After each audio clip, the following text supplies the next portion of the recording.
From Hyannis, Massachusetts and McKeon Park, it's the 2018 regular season finale for the YD Red Sox. Nothing to play for, but taking on the Hyannis Harbor Hawks and wrapping up a home-and-home series to conclude the regular season. Hello and welcome to Hyannis alongside Brandon Pelter. I'm Dana Gray, getting you set for first pitch between the Red Sox and the Harbor Hawks, meeting number 4 of the summer.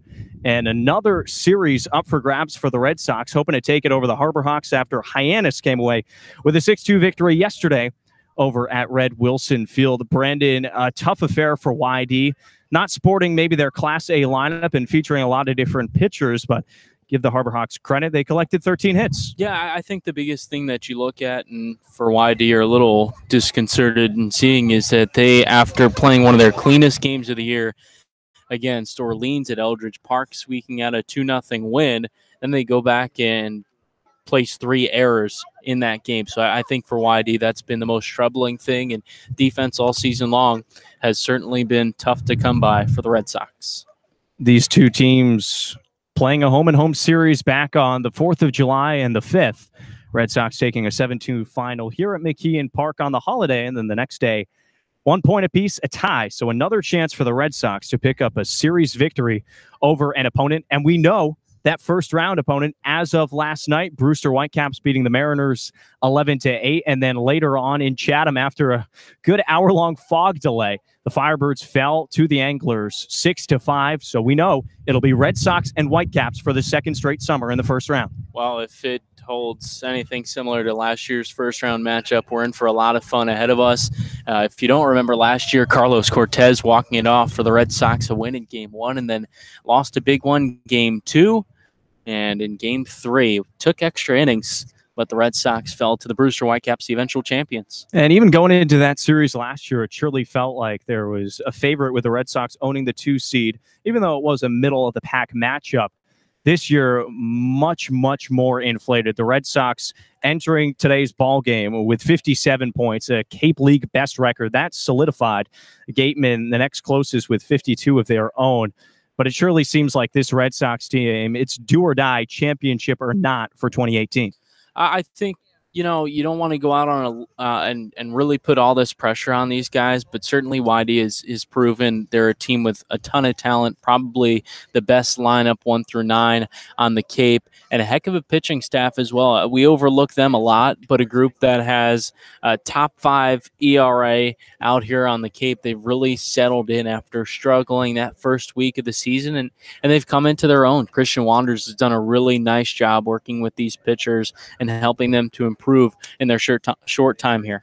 So the East Division all locked up seeding-wise. It'll be the Red Sox 1, Whitecaps 4 in that first-round playoff series to begin Saturday at Red Wilson Field. And then the 2-3, the Chatham Anglers hosting the Harwich Mariners. Those seeds locked up as well. That series beginning at Veterans Field on Saturday night. But Brandon, still some work to be done in the West. Wareham just a point ahead of these very Harbor Hawks.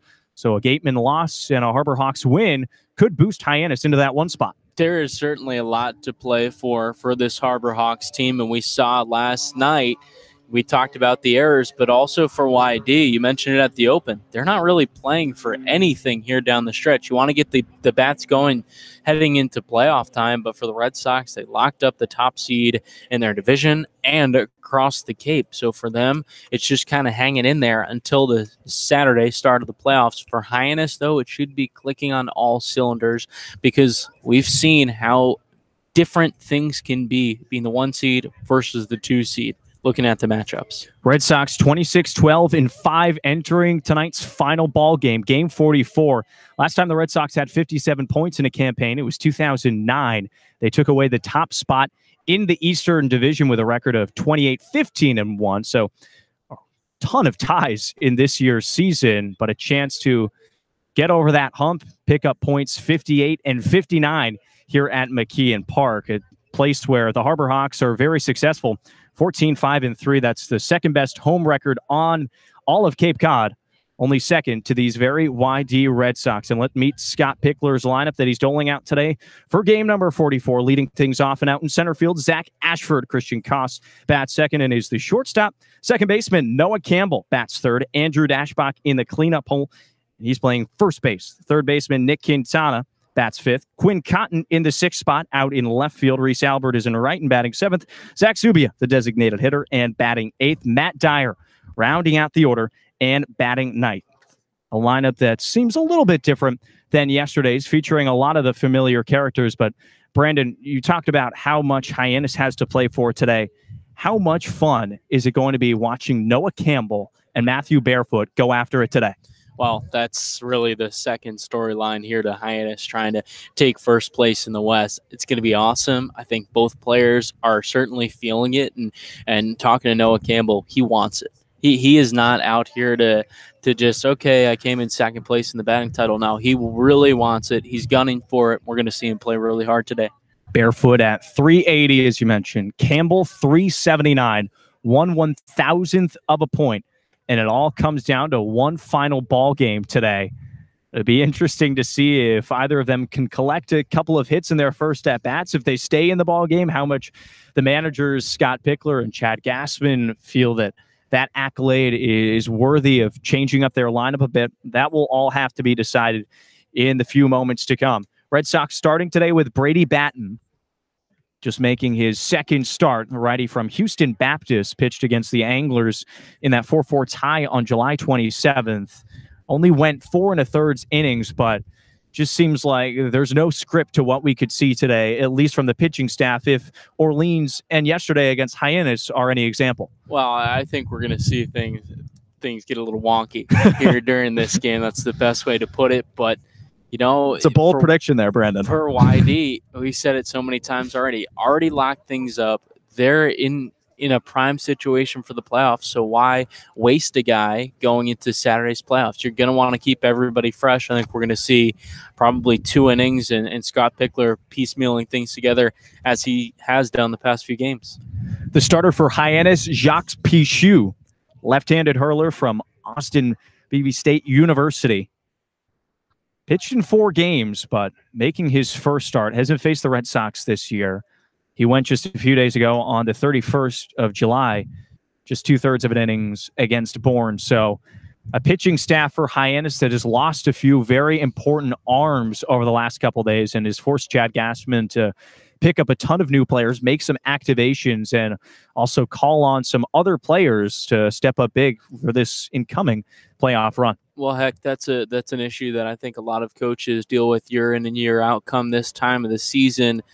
Since the All-Star game, which was just 11 days ago, 50 players have been released. 31 of them have been pitchers. So we've seen Pick having to deal with it as well. All of these managers out on the Cape know every year going into the season what it's going to be like as guys reach their innings limit.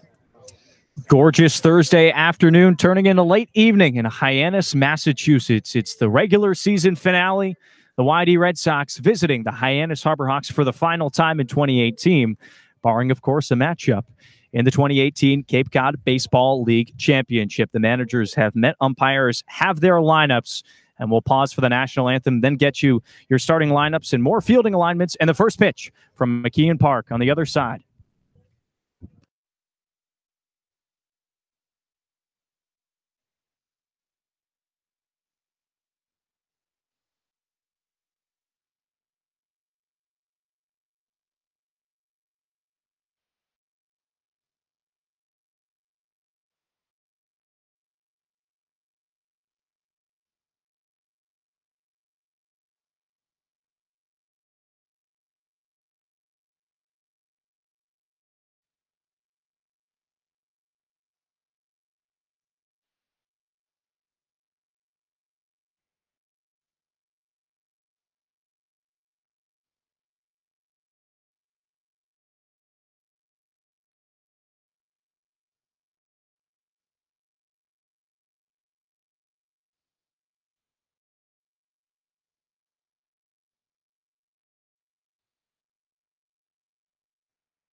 A divine Thursday on Cape Cod, August 2nd, and game number 44 for the YD Red Sox, rounding out the regular season, taking on the Hyannis Harborhawks for the fourth time. Record of 1-1-1 entering today. So another series up for grabs. Red Sox entering today don't have a single losing series against any team on the Cape. A couple of ties. They're 500 against both the Cotuit Cavaliers, the Falmouth Commodores, and also round one playoff matchup opponents, the Brewster Whitecaps. Are 2-2-2, but they haven't lost one. And a chance to make good on that today as Jacques Pichu, the lefty from Austin P State, 6'1", 205. The left-handed hurler from Gulfport, Tennessee, taking his warm-up tosses as Zach Ashford, Christian Koss, and Noah Campbell prepare their swings just about a minute away from first pitch on what should be a really fun game. Lots to play for Hyannis, but this Red Sox team, I mean, they've been phenomenal from the start, and it's easy to not think about how exciting this club is. You get maybe a little bit used to it and how much talent there is and how perfect of a fit it is. But sometimes it can get lost, and we don't express that excitement enough. And we're surely going to get to see that today and from now on as this playoff run gets going. I think the best way to put it is just the potential that this ball club has come playoff time for the Red Sox. They have the pieces. Heck, they have more than the pieces that they need. But I think they're in great shape, and they can really put a run together if these guys want to make one. Red Sox 26-12-5, 57 points atop the East, atop the Cape. Harborhawks 24-16-3 with 51 points of their own. They're second place in the Western Division. Just a lone point behind the Wareham Gatemen and first place in the West.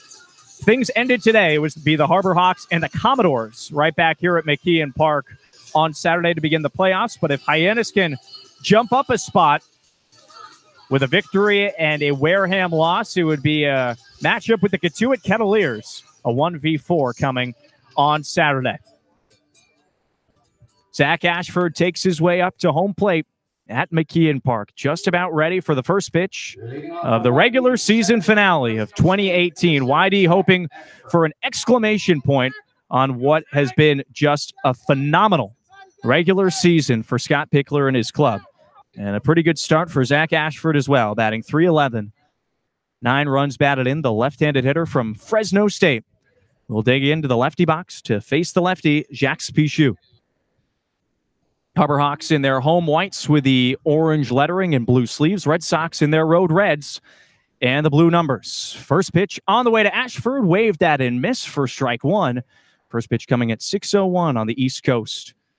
We thank you so much for spending part of your Thursday with us as you have all season long as we wrap up the regular season. 0-1 pitch to Ashford. He takes that for a strike. Called on the outer third, 0-2. Home plate umpire tonight, Larry Rosenberg, calling the balls and strikes. Rick Emerson is over down the third baseline. And over at first is Bob Aquino. 0-2, a fastball missing a few inches off the plate. Ball and 2 strikes on Ashford. Got the day off yesterday in the Harborhawks victory back at Red Wilson. Right back in the lineup tonight. 1-2 pitch. Curveball dips low at home plate. 2 balls and 2 strikes. Pichu 6'1", 205 on the bump, going into his senior year at Austin P State. Making appearance number 5 for the Harborhawks. From the windup into the motions and deals, Ashford swings and loops it high over at third base. Gray, the third baseman, under it and snags it for out number 1. Harborhawks fielding alignment goes as such. In the outfield, left to right, Matt Barefoot. Tommy Jew is in center. Trevor Hoover over in right. And to the infield, Seth Gray just making that snag at third base. Davis Wenzel playing shortstop. Eric Rivera at second base. Brady Lindsley over at first. And Pedro Pages doing the catching today for Jacques Pichu. One away for Christian Koss in the top of the first. Initial offering, looping curveball falls in for a strike. That couldn't have been going more than 70 miles per hour. Pichu just chugged it in there, surprised Koss. 0-1, swings at it and pops it up on the infield once again. This to the right side. Second baseman Rivera ranging under it. It'll be the first baseman Lindsley, actually, to snag it. And 2 quick pop flies to record the first 2 outs of the first. And down the stretch, we've seen wacky things like that. Gordon Ingebrigtsen comes to mind, a guy that Doesn't even really touch 80 with that fastball when he's coming from that submarine angle, that sidearm type of deal. We've seen things like that, and it throws hitters off a lot. Noah Campbell batting from the right side against the lefty Pichu. The 379 average, second in the Cape. First pitch, he'll take low for ball one. Just 1/1000th of a marker behind Matthew Barefoot. Leading the way with a 380 average. He's out in left field tonight. 0-1 delivery to Campbell. Bounces into home plate. 2 straight balls to Noah. Campbell yesterday asked him if he expected to have a season like this. Top 5 in average, RBI, and home runs as well. Pichu sets and deals, and Campbell drives this one out into right field. Should be routine for Hover, coming in a step and makes the catch to retire the side. Red Sox go down 1-2-3 in the first. We go to the home half. No score from McKeon Park. You're listening to YD Baseball on the Cape Cod Baseball League Network.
Bottom of the first inning in Hyannis. No score between the Red Sox and the Harbor Hawks.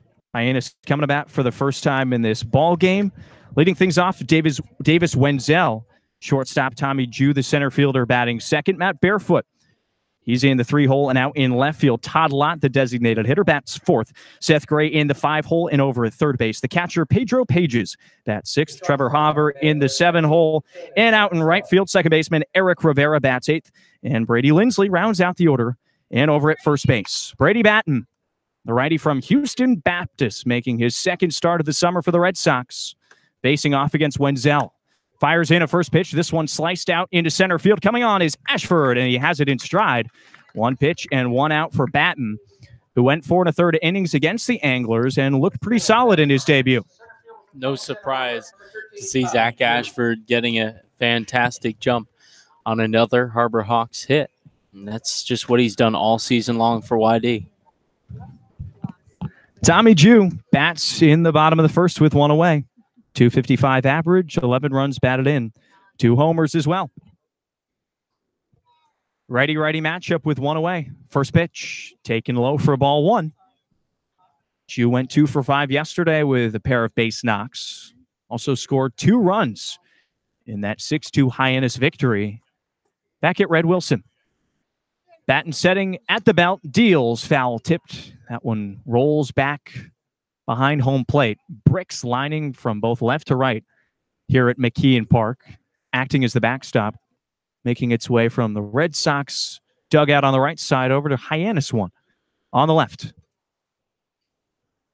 1-1 count on Jew. The pitch, fastball taken high for ball 2. 2 balls and a strike on Jew. Santa Barbara product. Batting from the right side with the bases empty. 0-0 between YD and Hyannis. The pitch waved at and missed. Good curveball from Batten. Dropping north-south, and he swung through it. 2 balls and 2 strikes. Barefoot on deck. 1 out in the bottom of the first. No score. Base path's empty. Batting set. And deal. Slow grounder right back into the glove of Batten. He snagged it, flipped the dash pocket first, And there's 2 away. Nice job from Brady Batten quickly off the bump to locate it. Oh, a little hop, and he was right to it. Then took all the time in the world to get that ball over to first base, but good reaction there from Batten on the bump. 2 down, and Barefoot digs in. 380 average, leading the Cape, going toe for toe against Noah Campbell for the batting title of 2018. That will be decided today. Batten sets and deals the first pitch. Grounded over to Quintana. He's got a charge from third base. He's got it. Throws a strike over to Dashbach in time. And the Harbor Hawks just the same. Go down 1-2-3. No score. 1 full done here at McKeon Park. We go to the top of the second. You're listening to Red Sox Baseball on the Cape Cod Baseball League Network.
Top 2 in Hyannis. A couple of goose eggs up on the scoreboard. Red Sox coming to bat. It'll be 4-5-6. 3 pop-ups in the first inning against Jacques Pichou. It'll be Dashbach, Quintana, and Cotton. Heart of this Red Sox order, led off by Dashbach, batting .295 with 5 homers. Just one behind Noah Campbell for the squad lead. Pichou working from the windup here to begin the top of the second. The leg kick and the delivery. Dashbach swings and pops it up high behind home plate. The bleachers and the press box here at McKeon Park. Great setting in Hyannis. One of my favorite ballparks. You got the seashells lining the paths all the way across the confines here at McKeon. 0-1 to Dashbach. He swings hard grounder into the diving glove of Gray at third. He's up with it. Throws across over to first, and they got him. Just beat him by half a step. Dashbach was chugging down the line, but Gray, a great job to get it across in time for the first down. And Dash hitting that one off the end of the bat. And Gray moving toward his left, toward the hole on the left side, lays out and up. Nice throw on over to first as well. Nick Quintana to dig in with 1 away in the top of the second. Bases empty. 0-0 ball game between the Harbor Hawks and the Red Sox. Into the motions for Pichou. He deals a first pitch strike to Quintana on the outer third. 262 hitter. Went 0 for 1 yesterday. Just came in for a pinch hit at bat in the later stages of the ball game. And he struck out swinging. Lefty Pichou from the windup. Deals, Quintana swings and lofts it high out of play to the right side. Nothing in 2 on Quintana. Second summer with the Red Sox, a draft pick of the Boston Red Sox a couple of years ago. Elected to continue playing his college ball at Arizona, where he had a really nice spring season. He'll be returning there in the fall with teammate Matt Dyer. 0-2 pitch to Quintana. Fastball taken high at eye level. A ball and 2 strikes on the third baseman tonight for the Red Sox. Pichou, a perfect ERA through his first 4 appearances of this summer. Only 3 strikeouts. The offering bounces a good foot in front of home plate. 2 balls and 2 strikes to even the count up on Quintana. This is a Red Sox team that strikes out the least at the plate, hits the best for average, which you kind of expect. Steal a ton of bases as well. And the team that strikes out the second fewest on the field with them today, the Harbor Hawks. 9 less strikeouts for YD. 2-2 count on Quintana.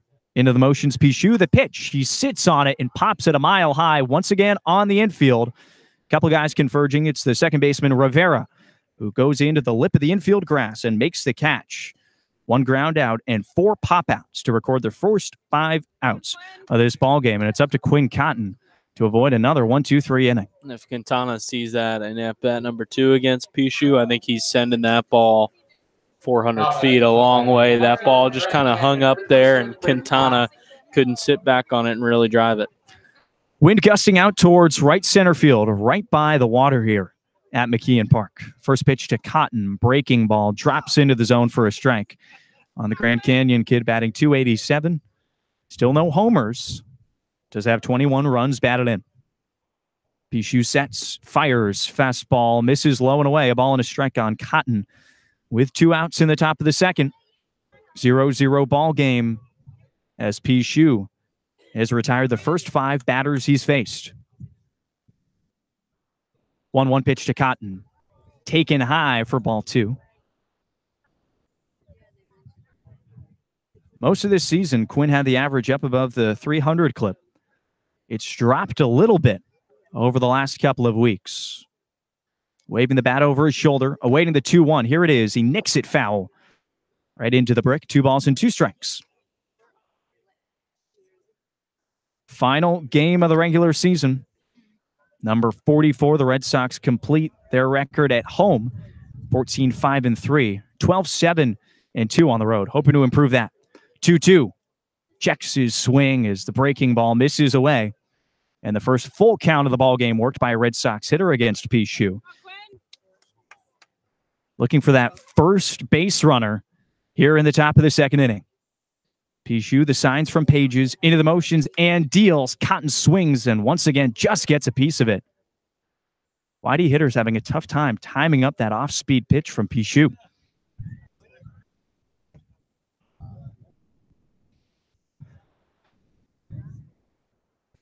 Batten sent the side down in order in the first inning. Pichu did the same. And looking to repeat that here in the second inning. 2 away, bases empty, no score. Another payoff pitch to Cotton. Here it is. Fastball, and Cotton drives this one out into center field, sending Jew back on his horse, leaping up, and that one gets out of his glove. One hops the wall. Cotton around second. He's digging for third. The relay throw comes into Wenzel. Not even close. Quinn Cotton, a stand-up triple with 2 outs. Red Sox get their first base runner of the ballgame in a very big fashion. For YD, if there's one guy that you want to get going, that's Quinn Cotton. Down the stretch here, he's fallen off a little bit, so a huge hit for Quinn, who I think was a little discouraged these past couple games. If you can get him rolling, Andrew Dashbach is well in the middle of this YD lineup. Wow, it's a team that you really can't compete against. Cotton working the full count, fighting off a pitch or two, and then got a fastball he could drive. Put it over the head of Jew. It looked for a second that center fielder was going to be able to make a play on that. Very close to that fence. It's 394 to dead center, deepest part of the ballpark, and that's exactly where Cotton struck it. Quinn on third base with 2 outs, top 2, no score. Reese Albert hoping to change that, batting from the left side against the lefty Pichu. Into the motions, deals, curveball, popped up in foul territory. On the third base side, Gray settles under it, and that'll do it for the second inning. Quinn Cotton hits a triple, but stranded over at third base, still scoreless as we go to the bottom of the second inning. You're listening to Red Sox Baseball on the Cape Cod Baseball League Network.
Back at McKeon Park for the bottom of the second inning. Still 0-0 between the Red Sox and the Harbor Hawks. Hyannis coming up to bat.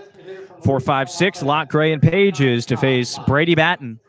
Righty from Houston Baptist, who induced a line drive to Wenzel and 2 straight groundouts with Jew and Barefoot on the infield to set the side down in order 1-2-3 in the first inning. Lott digs in from the right side. DH tonight for the Harbor Hawks, just as he was yesterday. Righty-righty matchup, first pitch. Misses away for ball 1. Lott leading this Harbor Hawks club with 6 homers. Hit one of them against the Red Sox back on July 4th. Huge homer out to right center field. 1-0 offering, missing the same spot. 2-0 on Lott.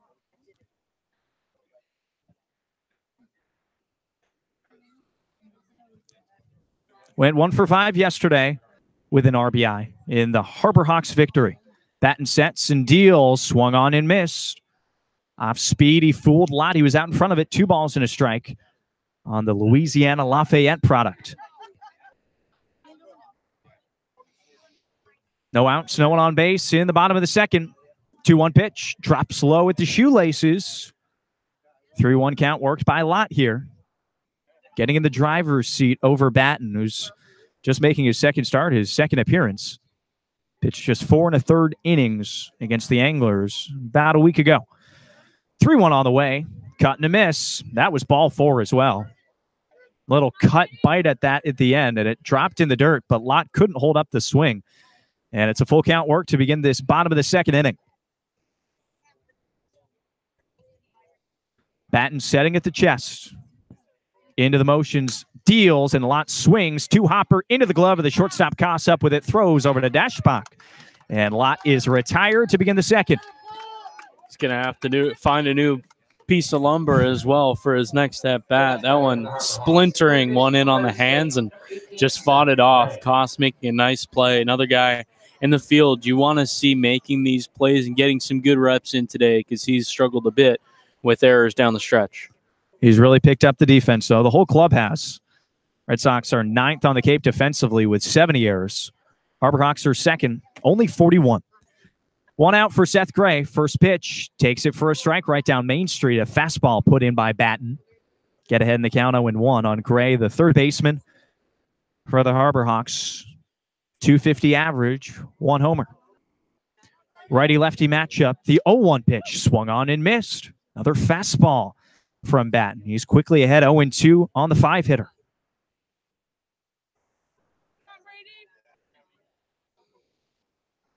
One out, bottom 2. Base path's empty.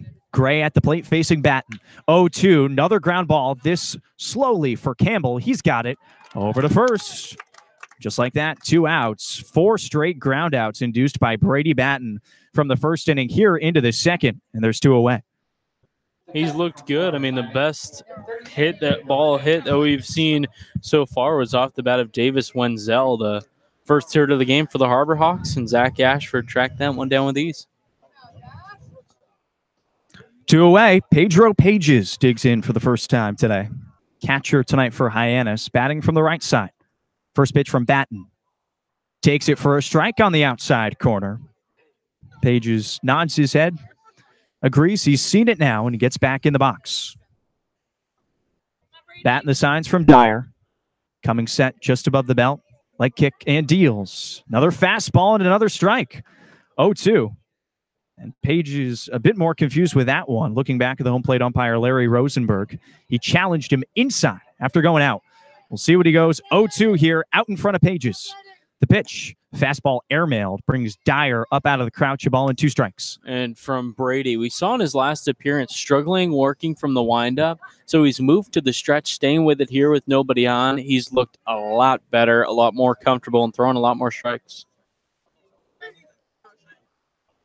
From the stretch deals and fastball in the dirt. 2 balls, 2 strikes, and probably something that Christian Wanders has worked with him as he puts in a little bit of attention to every single pitcher on this YD staff, hoping to improve them just a bit.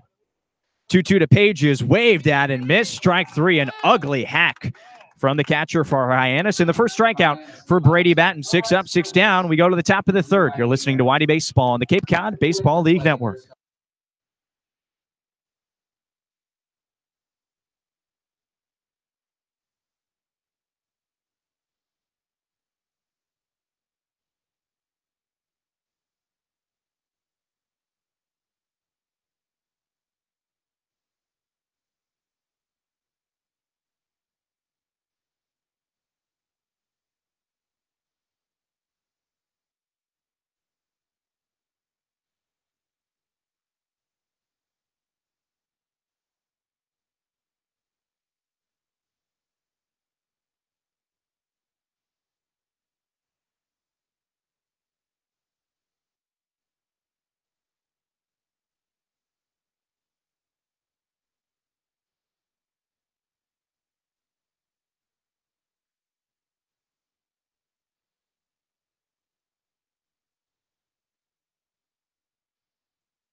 Through 2 full frames at McKeon Park. No score between the Red Sox and the Harbor Hawks.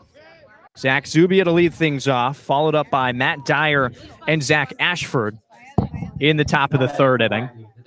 Facing off against Jacques Pichou, lefty hurler, who's pitched 2 very good innings against this Red Sox lineup. The lone blemish, a Quinn Cotton triple with 2 outs in the top of the second. But he got Reese Albert to pop up on the first pitch to retire the side. Zubia to bat to lead off the top of the third. First pitch from Pichou, off speed and away. Ball 1 to Zubia. DH tonight. We've seen him over at first base a bit. Mostly, though, in this designated hitter spot. Pichou from the windup. 1-0 offering. Fastball upstairs. 2 balls and no strikes. And, of course, how could we forget that top 9 he pitched against the Brewster Whitecaps about 10 or so days ago. Pitched it scoreless. 2-0 to Zubia. Upstairs and away, ball 3. He's turned into a much more disciplined hitter as this summer has continued. In the 8th spot tonight, batting .241. 3 homers headline, the stat line. 3-0 to Zach, taken all the way, and he takes it right down the middle with a fastball, 3-1. Flagpole out in right center. Gusting a bit away from home plate. 3-1 fastball missing in the opposite batter's box. A 5-pitch walk issued to Zach Zubia. The first to Pichou's record so far. And Whitey has a base runner for the second straight inning.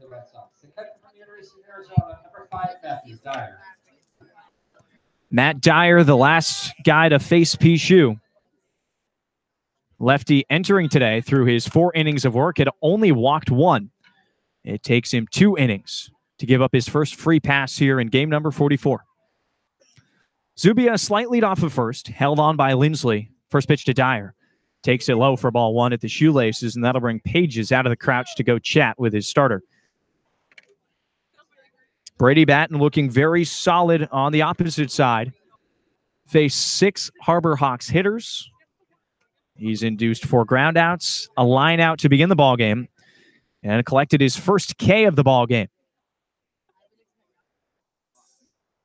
Dyer waves his bat over home plate. Zubia the lead off of first. Pichou looks and comes home. Misses low with that sweeping curve. 2 balls and no strikes on Dyer. And his last time out when he was in the starting lineup, arguably his best ball game in a YD uniform. Went 3 for 4.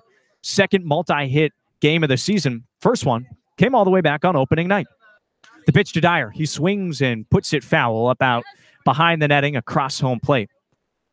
And it's 2 balls and a strike on the Arizona catcher. Nice atmosphere here at McKeon Park. Trees lining from the bullpen on the left side all the way across the outfield and across the fence. Very picturesque here in Hyannis. No outs in the third, no score. The pitch to Dyer, taken low for ball 3. Pichu struggling in this third frame against the bottom order of the Red Sox. It took 5 pitches to walk Zubia. And in danger of doing just that to Matt Dyer, a 3-1 count on the righty catcher.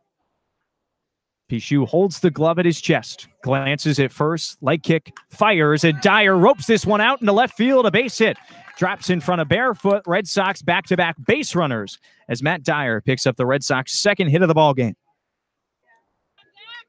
Wouldn't that be nice for the playoffs? Red Sox get some production offensively from the catching position. That's 4 hits in his last 5 at-bats for Matt Dyer. And Matt brings Chad Gassman out of the Hyannis dugout, making his way across the third base line. And he's going to the bullpen early on here in the third inning, not taking any risks as Pichu has put on the first 2 in the third inning. Red Sox threatening, still no score, though. We'll get you all the information you need on the other side of the break. You're listening to YD Baseball on the Cape Cod Baseball League Network.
Top of the third inning continues at McKeon Park. 0-0 for now, but the Red Sox threatening. They've got the first 2 base runners on to the frame. Zach Zubia walked and Matt Dyer singled. Those both on the tab of Jacques Pichu, who could only go 2 innings. Didn't collect a strikeout, walked 1, and gave up 2 hits. New pitcher on the bump, Matthew Marsili, righty from James Madison University, a senior, 6 feet 205. On the rubber, into the motions. First pitch to Ashford, shows bunt and makes contact, but floats it foul. Back up into the netting. Trying to sacrifice 2 runners into scoring position, or frankly, bunt on for a single. He's got terrific speed if he can place it correctly. Zubia on second, Dyer on first base. Now the element of surprise taken away a bit as Seth Gray, the third baseman, sitting with his hands on his knees right at the lip of the infield grass, expecting the bunt. Marsili, the righty, glances back at second. Ashford already showing bunt off the get-go. The pitch, he takes it low for ball 1. Before that one was offered, Ashford pulling it straight back. So a ball and a strike on the leadoff man for the Red Sox. Popped out to the third baseman, Gray, to begin the ball game. Just about half an hour ago. Chance to give the Red Sox their first run of the ball game. Righty-lefty matchup, 1-1 pitch. Ashford successfully lays down the bunt. Page is out to get it, drops the mask, throws over to first, and the ball gets out of the glove of Lindsley. Chugging for home is Zubia. He'll touch the plate. Over to third is Dyer, and the Red Sox strike first at McKeon Park. 1-0 YD. High throw from Pages that got out of the glove of Lindsley. Zubia came all the way in from second. That's saying quite a bit. He's not the fleetest of foot. That baseball got away into foul territory over on the right side. And now it's runners at the corners. Red Sox still threatening, hoping for more. Koss digs in. 1-0 lead for YD here in the top of the third. Still no outs. First and third. Marsili setting at the chest. Glances over his shoulder and fires a fastball. Koss swings and sprays it out into right field. Hauver under it. He snags it to make the catch. Throws in. Not nearly in time to get the tagging Dyer. And the Red Sox double the advantage. Just like that, it's 2-0 YD. Christian Koss was sitting on a fastball right at the beginning of that at-bat. Swing and got it deep enough. And Trevor Hauver had no chance to get Dyer coming down the third base lines. Just like that, 2-0 YD. Still a runner at first. It's Ashford who bunted his way on. They'll appeal over at third, excuse me. Waving his hand. Safe is Rosenberg. Dyer didn't leave too early. And it is 2-0 YD. Noah Campbell at the plate. It's a great sign for Red Sox fans. YD 18-1. When they can score the first run of a ball game, it's the best record on the Cape. And second is the Harbor Hawks. They're 16-4. Marsili sets, offers the first pitch to Campbell. It misses upstairs and away. Average now at 378. 1/1000th lower than what he did entering the ballgame.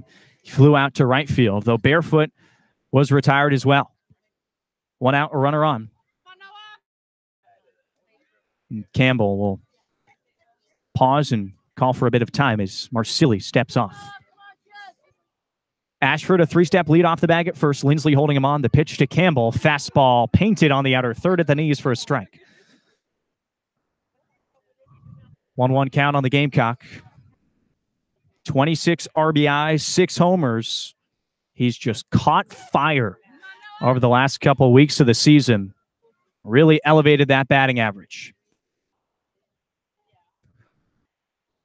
Marsili, the righty, pitching in his first inning of relief. First appearance in a Harbor Hawks uniform. 1-1 to Campbell. Off speed and grounded. Diving over to first is Lindsley. He's up with it. It's a foot race to the bag. And he beats Campbell. Advancing over to second goes Ashford. Campbell retired. Now 0 for 2. Nice play from Lindsley to go down on all fours. Sprint back up. Now we'll see what Andrew Dashbach can do. Ashford in scoring position. 2-0 lead for the Red Sox. Zubia came around to score on the error by the catcher Pedro Pages. Dyer has touched home on a sacrifice fly. It's 2-0 YD here in the top of the third. Marsili steps off, working with Pedro Pages for the first time. As the batter remains. Dashbach in the righty box. First pitch takes it away for ball 1.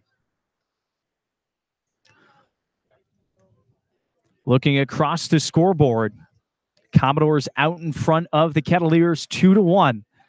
And that's important, considering if Harbor Hawks lose, there's a chance for Falmouth to swipe up and snag that second spot. Pitch to Dashbach. Off speed, and he checks his swing. They'll appeal down the first baseline. No. 2 balls now on Dashbach. A great count. And I know it's Matthew Marsili's first appearance on the Cape. But if he knows the scouting report, Andrew Dashbach, not the guy you want to fall behind. Ashford to lead off the middle bag. 2 away in the top of the third. 2-0 lead for the Red Sox. Dashbach awaiting. 2-0 pitch. Fastball lined out into right field. Coming on is Hauver, and he dropped it. In and out of the glove. Around third is Ashford. He'll score. RBI single for Andrew Dashbach, and it's 3-0 Red Sox. He got a pitch he could hit on the 2-0 offering. Puts it out into right field. Hauver had that go in and out of his glove. He was down to a knee to slide. in that outfield grass. If he catches it, it's a spectacular play. It saves a run. He can't do so, though, and the inning continues with a 3-0 lead.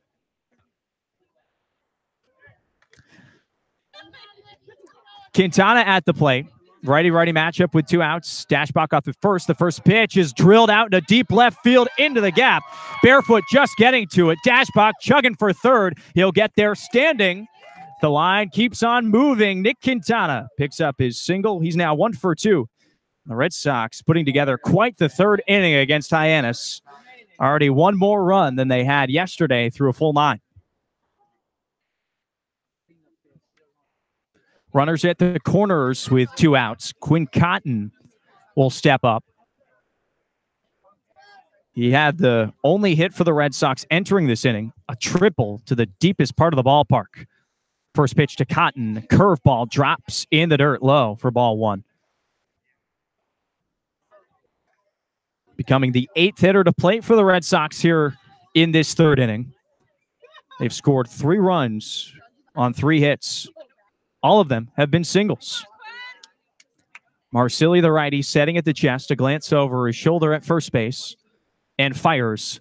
Fastball off the plate away, 2-0.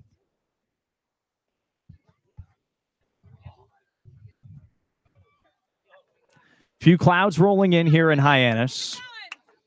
Great setting for the regular season finale. And a lot of fans definitely getting in the thousands here to take in Game 44. Here's the 2-0 pitch to Cotton. Goes with a heater again, but he misses low. 3 straight balls to Quinn Cotton. It's been the storyline for both Pichu and Marsili in this inning, falling behind Red Sox hitters who have made them pay. Here's the 3-0 offering. Cotton with a green light, grounds it over to short. Wenzel up with it. Easy toss to second for the out to retire the side, but not before the Red Sox strike for 3 runs in the top of the third. We go to the home half. YD up in front. You're listening to Red Sox baseball on the Cape Cod Baseball League Network.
Bottom 3 in Hyannis. 3-0 lead for the Red Sox over the Harbor Hawks. Gorgeous afternoon, quickly turning to evening here on Thursday. The final game of the regular season in Hyannis, Massachusetts. Right about in the gut of Cape Cod, if you will. Historic town in a sense. A lot of history with the Kennedy family. The Kennedy compound not too far away right here from McKeon, where the Kennedy family has come to summer and some still live here. Also a residential area of sorts, bit more commercialized than some of the towns further to the right up Route 6. But a great spot, a great main street, good atmosphere. And it shows here at McKeon Park in the bottom of the third inning. 3-0 lead for the Red Sox. Brady Batten back out to toe the rubber. He's faced 6, and he's gotten them all out. It'll be 7, 8, 9. Haber, Rivera, and Lindsley. 2 up in the bottom of the third. Trevor Haver, the left-handed hitter from ASU, batting .282. Batten readying the first pitch. Here it comes. Off speed, missing away for ball 1. Red Sox score 3 runs off of 3 hits in the visiting half. Jump out in front. Strike first, like Hyannis did yesterday at Red Wilson. 1-0 from Batten. Taken for a called strike on the outer third. An even count on Haver. He's hit 1 homer, 11 runs batted in. Didn't see action yesterday on the road. 1-1, bounces on home plate into the glove of Dyer. 2 balls and a strike. That inning all began when Zach Zubia, a disciplined at-bat, worked a 5-pitch walk. And then it all went downhill from there. 2-1, slow roller into the glove of Batten. He's got it. Easy flip to Dashbach. 7 up, 7 down now for Brady Batten. Scored a 1-3. And it'll be the 8-man, Eric Rivera, to bat. 250 hitter, the second baseman for Hyannis. Mentioned that Falmouth is now trailing by a run to Katuitt. Kettleers can't jump in front for that third spot. But Falmouth, if they can win, they have a chance to swipe spots with Hyannis. First pitch on the way to Rivera. This is with a fastball. Second baseman went 3 for 5 yesterday with 2 RBIs. 2 of the 6 collected by the Harbor Hawks in that victory. 1-0 offering from Batten in the dirt low. 2 straight balls to begin the at-bat to Rivera. Meanwhile, the Whitecaps and Mariners just about to get underway at White House Field. That game couldn't matter less. Mariners have locked up 3. Brewster, the 4th spot, and they'll be taking on these very widey Red Sox on Saturday at Red Wilson Field. 2-0 pitch from Batten. Goes with a fastball and nails it for a strike at the knees. 2-1 count with 1 away in the bottom of the third. Bases empty. Quintana, Koss, Campbell, and Dashbach left to right, all at normal depth. 2-1 in the dirt. 3-1. Some blue in the sky peeking out. Temperatures in the mid-80s. It's been humid, though, for quite some time here on the Cape. Helps that we're so close to the water. 3-1 pitch from Batten. Fastball connects for a strike. He's battled his way back to push it full on Rivera, the Florida Atlantic product. Batting .250. Batten the kick. Deals. Grounded over to Quintana in fair territory down the third baseline. Throws all the way across the diamond. In time. Back-to-back groundouts to begin this third inning. Batten induced 2 groundouts in the first, 2 in the third. And he's already got a pair here in the third inning, facing the 9-man, Brady Lindsley. On pace for a perfect 3 innings, but Lindsley standing in the way, batting from the left side. Sub-200 clip entering the ball game. Getting his first plate appearance and playing over at first base. Batten the righty sits to the chest and fires. Hit hard over to Dashbach. Down to a knee down the first base line. Flips to Batten, covering. 9 up, 9 down for Brady Batten. He's faced the minimum as we go to the 4th inning. Red Sox up 3-0 over Hyannis. You're listening to Windy Baseball on the Cape Cod Baseball League Network.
Reese Albert to lead off the top of the fourth for the Red Sox. Only man didn't get the chance to bat in the third inning. The Red Sox plated 8 and scored 3 runs. Now facing a new pitcher, Mitch McIntyre, the lefty from BYU, 6 feet 185 on the bump.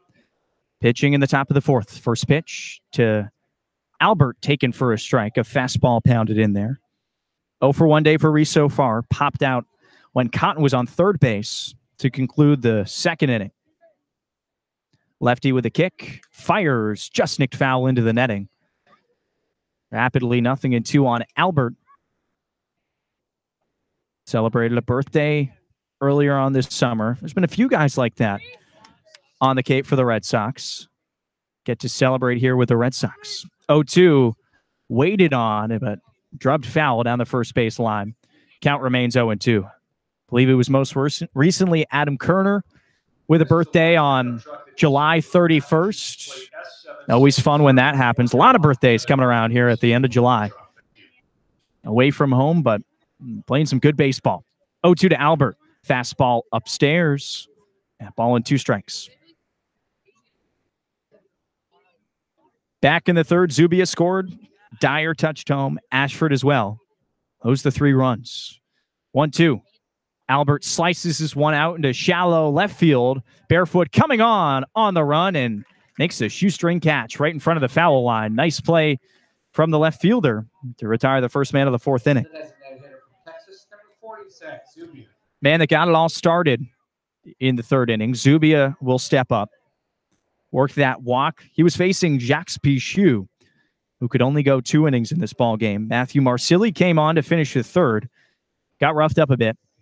Now it's Mitch McIntyre, lefty from BYU, making his first pitching appearance.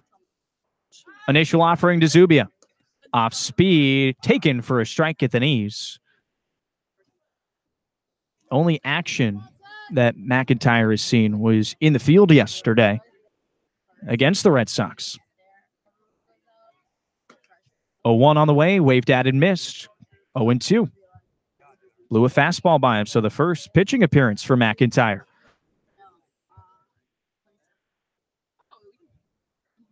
One out in the 4th inning, no one on. 0-2 pitch to Zubia, swung on and missed. Strike 3. 3 pitches, and Red Sox fan for the first time today at Zubia, who goes down, and there's quickly 2 outs here in the 4th inning. McIntyre looking pretty good out of the gate.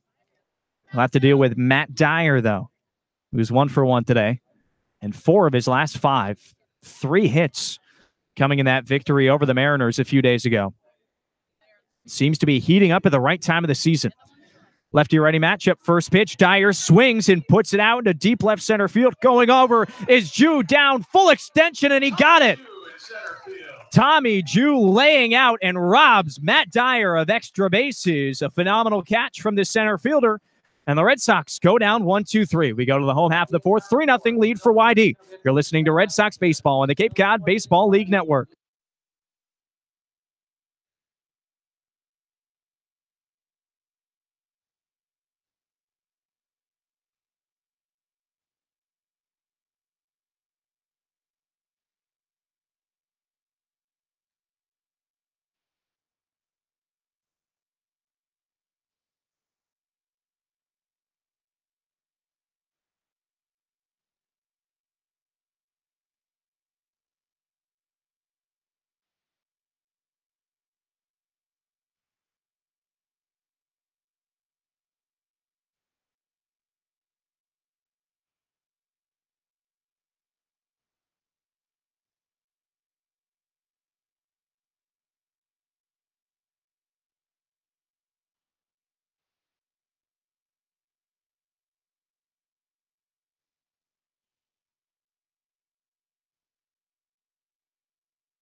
How about Brady Batten?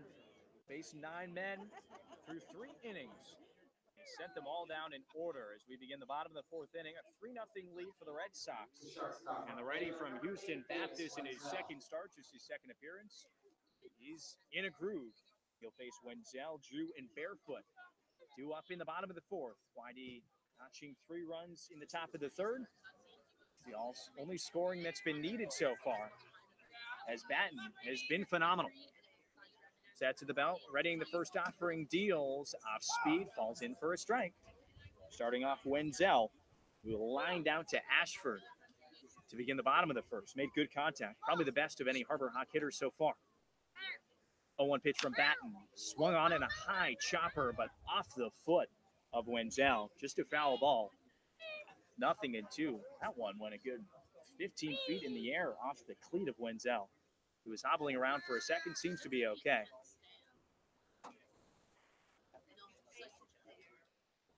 Turning into a nice evening in Hyannis. We close out the 2018 regular season. It's flown by, and it's been a good one for the Red Sox. Top spot in the East, top spot in the Cape.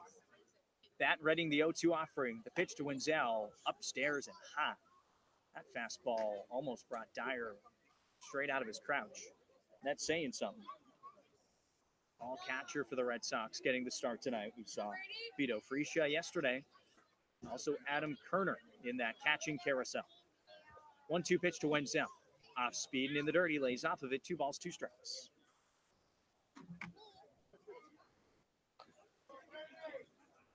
Red Sox pitching staff has gotten that ERA all the way up to 3rd best in the Cape. That helping that out so far. The 2-2 driven out into deep center field. That sends Ashford back towards the wall, backpedaling, and he's got it. Second loud out of the ballgame for Davis Wenzel, but he's retired to begin the 4th inning, and Tommy Jew will step up. Red Sox with a collective 3.46 ERA. They strike out quite a few. Also, another good sign, they don't walk too many guys. Second fewest across the Cape. It's a good sign for a playoff push, which all begins on Saturday against the Whitecaps.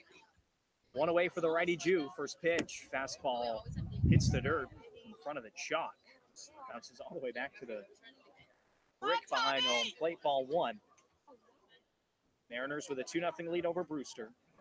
Kettler still clinging to a 1-run lead over Falmouth. 5-4 there in the 9th inning at Lowell Park.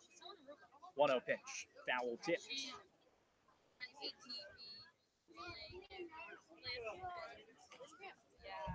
Red Sox 1-1-1 against the Harbor Hawks this summer. 7-2 victory here on the 4th of July. Day later, a tie at Red Wilson, and then, of course, yesterday's final, 6-2. The pitch, swung on and missed. Great breaking ball from Batten. Ball in 2 strikes now on the ever-dangerous Tommy Jew, 0-for-1. Grounded out back to the pitcher in the 1st inning. Bringing that average down just a bit, up at around 250. Batting second tonight for Chad Gassman's squad. Batten sets and deals. Fastball at eye level. 2 balls, 2 strikes. Red Sox 3 runs off of just 4 hits. Harbor Hawks are scoreless so far. 2-2. Curveball just drops a little bit inside. Dyer held it for a moment. Doesn't get the call. He walks from the home plate umpire, Larry Rosenberg. And it's a full count for Tommy Jew. See what the righty Batten goes with. Brings the ball into his mitt. At the belt, into the motions, deals, swung on and missed. Strike 3. Tommy Jew goes down by way of the K. Make it strikeout number 2 for the righty. He's retired 11 in a row in this ball game. And Matt Barefoot coming to the plate. 2 strikeouts, both swinging. He got Pages to end the 2nd inning. Fans Tommy Jew here in the bottom of the 4th. There's 2 away. Base is empty. 3-0 ball game in favor of the Red Sox. First pitch to Barefoot. Taken inside, a fastball.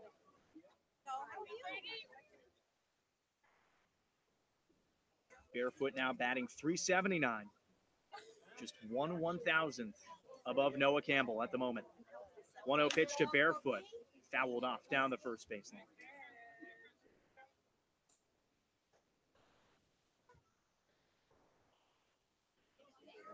Right-handed hitter leads the Cape with 52 hits from Campbell, ironically enough. That's what he's doing battle with Noah Campbell for that batting title, the 2018 summer. 1-1 pitch from Batten, a fastball buried in the dirt. 2 balls and a strike. Wind gusting out to right center. Haven't seen it play too much of a factor so far today. Just the Quinn Cotton triple that really, really carried out to left center. 2-1 to Barefoot. Taken low for ball 3. Disciplined hitter Barefoot is. 26 RBIs, 3 homers. Went 3 for 5 yesterday to improve the average. Batten sets and deals just outside ball 4. First blemish to the tab of Brady Batten, first base runner for the Harbor Hawks. It comes with a walk here with 2 away in the 4th as Barefoot takes his free pass.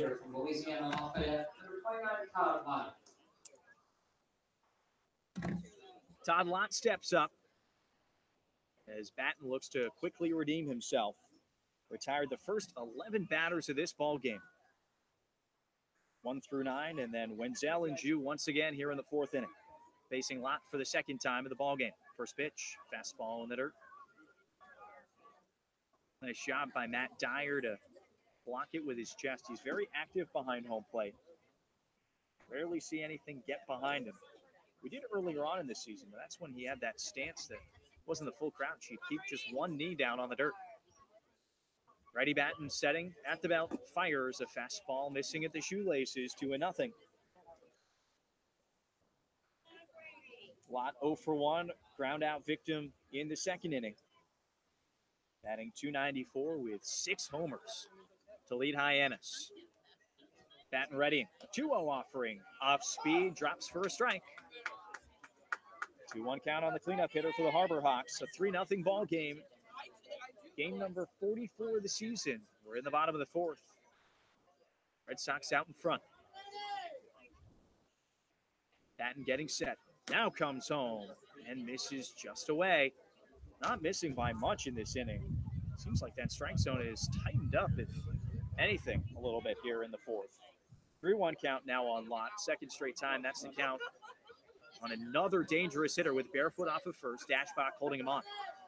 3-1 pitch to Lott. Swung on and driven out to center field. That sends Ashford back a couple of steps, but he camps under it, and he makes the catch for out number 3. Still no hits for the Harbor Hawks as we go to the top of the 5th inning. It's 3-0 YD. Listening to Red Sox Baseball on the Cape Cod Baseball League Network.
Zach Ashford leads things off for the Red Sox in the top of the 5th inning at McKeon Park.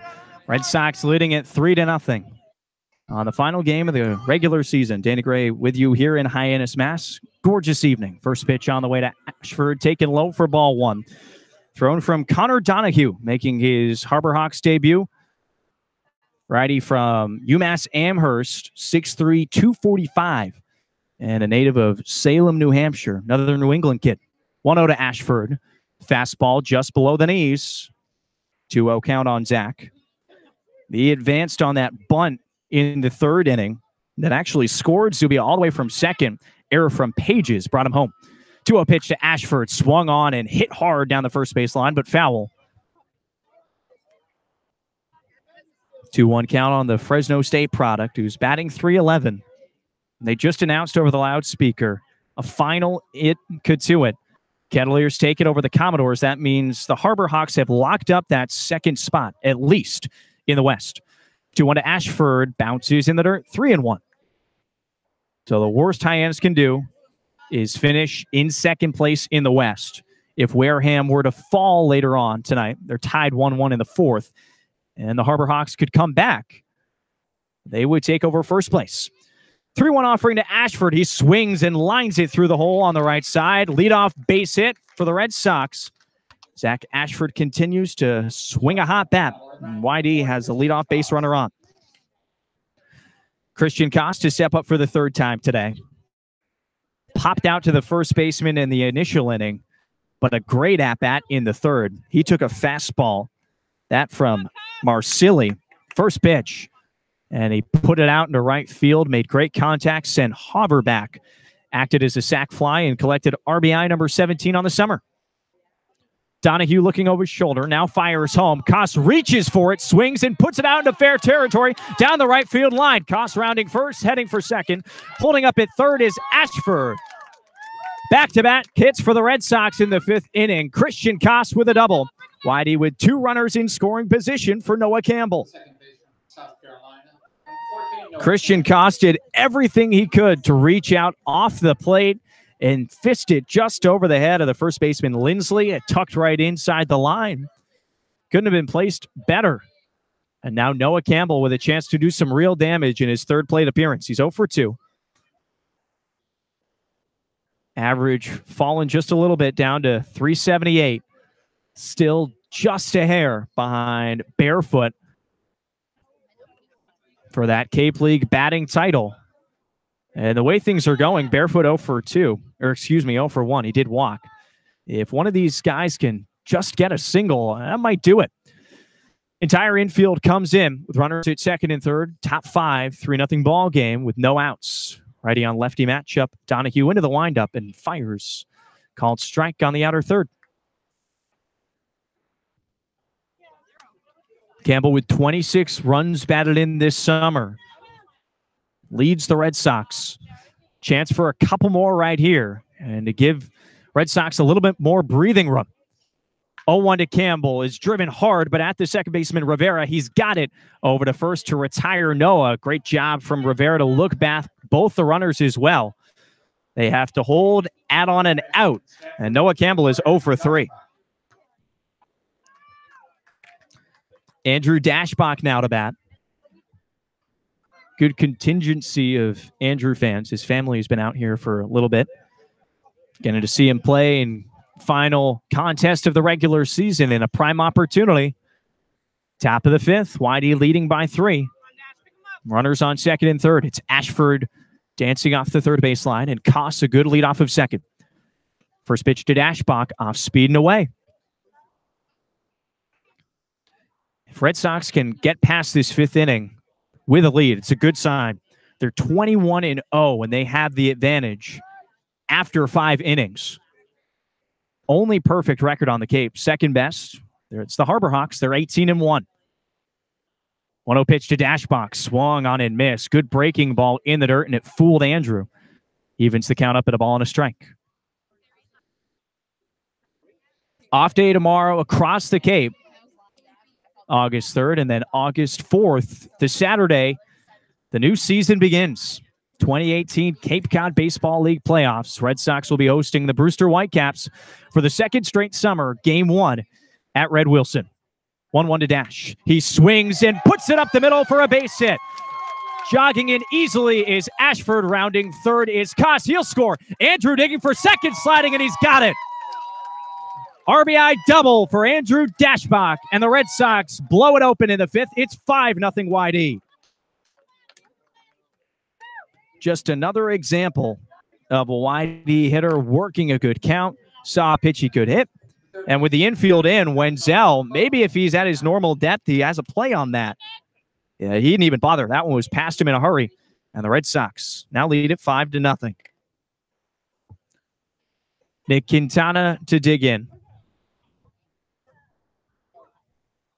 Righty-righty matchup with one away. Connor Donahue. Tough debut so far in a Hyannis uniform. First pitch, Quintana swings, slow grounder to the shortstop Wenzel. He's got it, throws across his body over to first. In time, nice stretch from Lindsley to beat out the charging Quintana. 2 outs. Over to third goes Dashbach. More run support for Brady Batten. Through 4 innings, he's given up just 1 base runner. It was the walk to Matt Barefoot back in the 4th. Has not allowed a hit. Pitching a gem so far, and now a little more breathing room as well. Dashbach off of third. First pitch to Cotton upstairs for ball 1. Bichou started this ball game, only went 2 innings. Marsili and McIntyre have consecutively pitched 1 frame. Donahue working here in the 5th. Next pitch to Cotton, swung on and missed. Curveball that drops out of the zone, but fooled Quinn. A ball and a strike on the left fielder for the Red Sox. Hit that big triple back in the 2nd inning. Found the gap out in deep right center. Was stranded, though. He's 1 for 2. 1-1 to Cotton. He lays off of a fastball in the dirt. 2 balls and 1 strike. Ashford singled. Koss doubled. Dashbach's 2-run RBI double has made it 5-0. 2-1 to Cotton, cut on and put up out of play behind home plate. High fly ball that falls and turns into a souvenir here at McKeon Park. A lot of fans here in Hyannis for the regular season finale. Red Sox hoping to pick up points 58 and 59 of the summer. 2-2 to Cotton, driven out into right center field, going over his Jew, and he's got it on the run to retire the side, but the Red Sox tack on 2 more thanks to Andrew Dashbach, who gets a well-deserved applause going back to the dugout. We go to the home half of the 5th, 5-0 lead for YD. You're listening to Red Sox Baseball on the Cape Cod Baseball League Network.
To the home half of the 5th in McKeon Park, 5-0 in the YD Red Sox lead the Hyannis Harbor Hawks in the final regular season game. Brandon Pelter here with you. Thank you so much for tuning in on this gorgeous Thursday night. A bit humid. It's beginning to cool off as the sun sets. Behind us on the first base side, still Brady Batten pitching for the Red Sox. Hasn't allowed a hit thus far. Just 1 base runner. The first pitch to Seth Gray, called a strike at the knees on the inside corner. Michael James is warming in the Red Sox bullpen as the 0-1 is waved at and missed off speed and quickly ahead. No balls and 2 strikes for Batten. Just 2 strikeouts thus far in the no-hit effort. That making just his second start. From the stretch, nobody on. Kicks in the 0-2. Fastball misses up and away. Batten in that first appearance against Chatham on July 27th, 4 1/3 of 1-run, 2-hit baseball. Batten sets, kicks to the 1-2. In the dirt, it's 2-2. Against Seth Gray, the third baseman for the Harbor Hawks. He's had a good glove so far this season. Gray from Wright State. The 2-2. Off speed, just misses a hair in, and the count runs full. 3 balls and 2 strikes to Seth Gray, leading off the home half of the 5th inning. The Red Sox a 5-run lead, just tacked on 2 more runs in the top half of the frame. Here's the payoff pitch. Swing and a miss. Strikeout number 3. That's out number 1 in the home half of the 5th.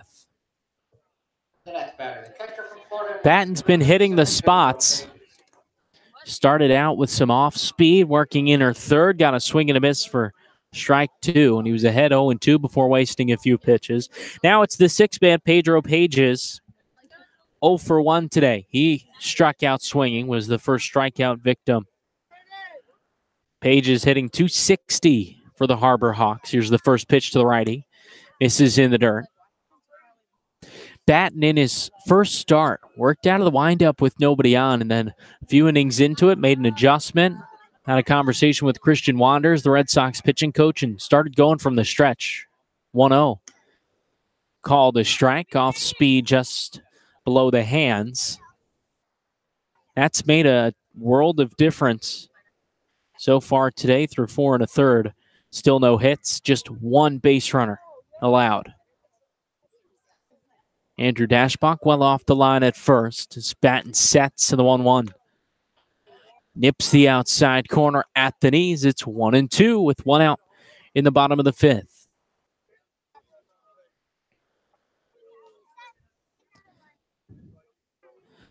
Batten brought in just a couple days ago. Officially activated July 25th. 1-2. Fouled off. Grounded left side. He's certainly inserted himself into this YD pitching staff that is in the top portion of the league, top third. And he could really have a big impact for the Red Sox, most likely out of the bullpen as we head to playoff time. It's a ball of 2 strikes on the 6-man Pages. Batten kicks to the pitch. Breaking ball in the dirt. It's 2-2. Pedro Pages from Florida Atlantic. FAU, the home of Lane Kiffin, the football squad. Batten sets. 2-2. Off speed, just misses, and the count runs full yet again here on the second straight Harbor Hawks hitter. 3-2 the count. The righty Pages taps the plate outside corner, then in. Now he's set as Batten sets below the chest. Payoff pitch. Just misses inside. Ball 4. Pages aboard with just an out in the home half of the 5th inning. That's the second base runner allowed by Batten. Trevor Hoover, the lefty, is up next. Hoover with the shin guard on the front foot. Takes a peek at manager Chad Gassman in the third base coach's box. Now sets in the open stance. Batten sets. First pitch. Swung on and lofted. Foul left side. Quintana with room makes the catch for out number 2. Plenty of room for Nick Quintana on a ball that just jammed Trevor Hoover. 1 pitch, and that's another out. So it's now Eric Rivera, the 8-man, grounded out in his first at-bat.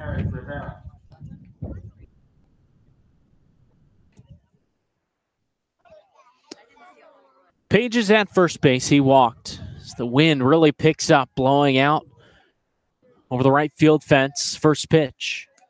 Misses low. 5-0. Red Sox the lead. Scored 3 runs in the third inning. Only one of them earned. Tacked on 2 more in the fifth. We're in the home half of the fifth. The 1-0. Swing, and that bounced off the plate foul behind the dish. It's 1-1. Batten has done one thing extremely well, and that's been getting ahead of these Harbor Hawks hitters.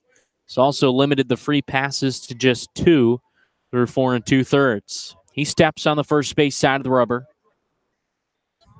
Peeks at first, now comes set below the chest. Kicks to the 1-2. Swing and fouled it off the front foot up the third base side. Took a high hop, so that had to hurt Rivera,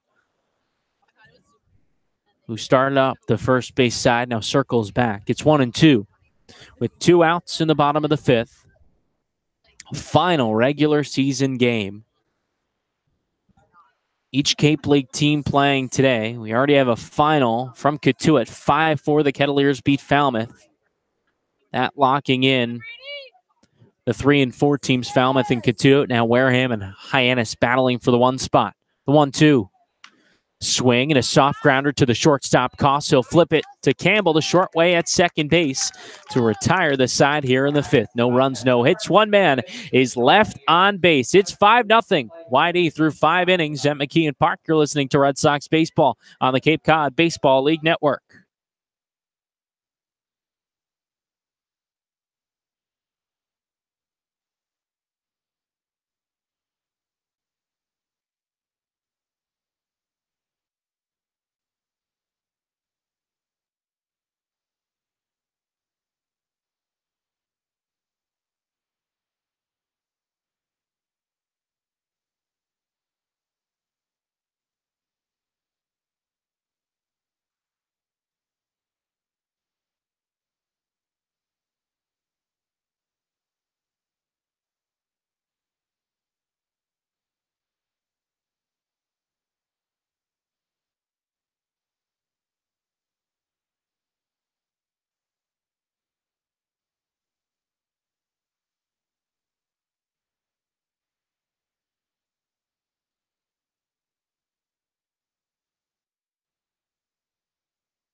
Five nothing. YD leads Hyannis in the top of the 6th inning. Another new pitcher for the Harbor Hawks. That's number 5 for them already.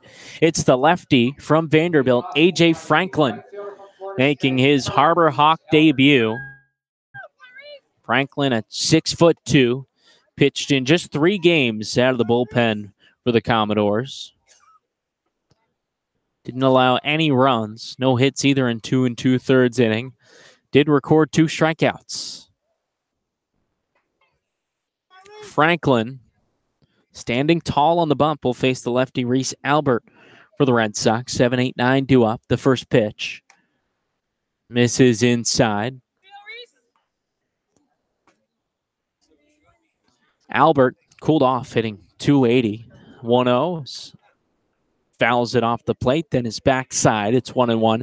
Albert really cooled off as of late. When he first came to the Cape, on a tear, hitting into the 400s before coming back down to earth. And for him, he's been battling for a spot in the starting lineup. 1-1. Breaking ball, misses up with a late break. that on the inner third. So it's 2-1. Albert battling with the likes of Johnny DeLuca and Quinn Cotton. 2-1 fouled right side. This YD team has probably the most depth across all of the Cape. Can put together certainly one of the strongest lineups. Add Brad Beasley in there as well, battling for a spot. The 2-2 popped up down the third baseline, foul. Third baseman Gray is over and makes the catch in foul ground toward the coach's box for out number 1. The designated hitter from Texas, number 46, Zubia. Red Sox the 5-0 lead. They've collected it on 7 hits. They've played clean baseball so far. That's a key for the Red Sox. Now with the lead, they're in good shape. 21-0 when leading after 5 this season. First pitch to Zach Zubia. Misses outside. Red Sox only team on the Cape that can claim that. Leading after 5, they haven't lost. 5-0 lead right now on the top of the 6th. The 1-0 misses low. It's 2-0 on Zubia, the Texas Longhorn, with 3 home runs for the Red Sox this season. Wind in the 2-0 inside. It's 3 balls and no strikes from A.J. Franklin, the Vanderbilt Commodore, making his debut with the Harbor Hawks. It's always a rush for these coaches to pick up some pitchers. 3-0. Call the strike on the inner third. To pick up some pitchers before the playoff time. Guys need to be in uniform at the ballpark today to be eligible for the playoffs. 3-1. Swing and a miss on an off-speed pitch. It's 3-2. Just to give you some context, with the innings limit for some of these guys coming off collegiate seasons, 3-2. Swing and a hard grounder through the hole left side. Zubia aboard with a 1-out single. But with the innings limit, in the past 11 games, that's since the All-Star game, 50 players have been released across the Cape. 31 of them have been pitchers, and that includes one of YD's aces, Jensen Elliott, heading back home.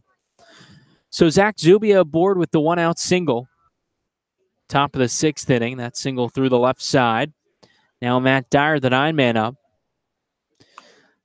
First pitch cut on and missed. Dyer, a single to left field, was robbed of a hit by Jew out in center field. Tommy Jew making a diving grab in the left center field alley. Franklin sets 0-1. Breaking ball, called a strike, dropping 12-6 on the inner third at the knees. 0-2 on Dyer, the Arizona catcher. Calls for time, the righty. Sways the bat over the plate. Zubia is at first, not a threat to run. Franklin sets, bends the back knee. Now kicks in the 0-2. Misses away. It's 1-2. For YD, they've had a rotation of 3 catchers this season. Now it's to Matt Dyer, Adam Kerner, and Vito Freesia. 1-2 in the dirt. So it'll be interesting to see what Scott Pickler decides to do come playoff time. With Vito Freesia really heating up for YD, maybe you slide him to the designated hitter role and still flip between Dyer and Kerner. The 2-2. Swing and lifted to shallow right field, down the line. Haber is over and makes the catch for out number 2.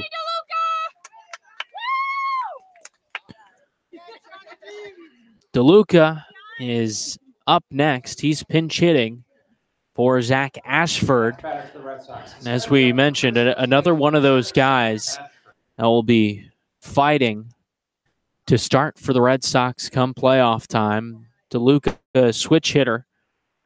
Certainly a good thing to have. He's hitting from the right side.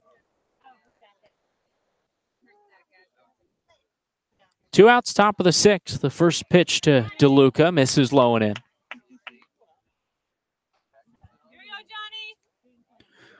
Johnny hitting .293 for the Red Sox. Adds 18 RBI. 1-0. Swing and a fly ball, foul ground, right side. The second baseman over. Rivera makes the catch after the long run. Lindsley couldn't find it, but he's there to retire the side. The Red Sox, no runs on one hit. One man is left on base through 5.5. 5-0, the lead, YD over Hyannis. You're listening to Red Sox Baseball on the Cape Cod Baseball League Network.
YD, the 5-0 lead as we head to the bottom of the 6th inning at McKeon Park. The Hyannis Harbor Hawks to play. They're still facing Brady Batten, who's pitched a gem through 5 innings. Only allowed 2 base runners, those both via the walk, the free pass. It'll be the 9-man, Brady Lindsley, to start out against the righty from Houston Baptist. Lindsley 0 for 1, grounded out to dash over at first. Red Sox with the handy lead. Batten from the stretch. Initial offering called the strike on the outside corner. Went off speed. Just 70 pitches to get through 5 innings for Batten. As Michael James, the Hofstra product, continues to warm. Batten sets the 0-1. Fastball misses away. For a lot of these pitchers out on the Cape making adjustments, some are starters at school and come out of the bullpen and vice versa as well. 1-1 is swung and shot to the left side. Costin, the whole backhands, jumps and throws, but well laid on a few hops to Andrew Dashbach at first. So the infield single for Brady Lindsley, the first hit of the game for the Harbor Hawks. Costs gave the all-out effort. Tried to make the Getarian throw, but couldn't get enough on it. So Lindsley aboard. In the bottom of the 6th inning, the first hit of the game for the Harbor Hawks. Still a 5-run lead for YD. It's Davis Wenzel. The righty steps in from Baylor, 0 for 2 today. A line out and fly out, both to center field. Batten sets the first pitch in the dirt. Dyer stops at 5-hole. Johnny DeLuca is the new center fielder for the Red Sox. Pinch hit for Zach Ashford in the top half of the inning. No other changes for YD, but I'm sure we'll see them in these next few innings. 1-0.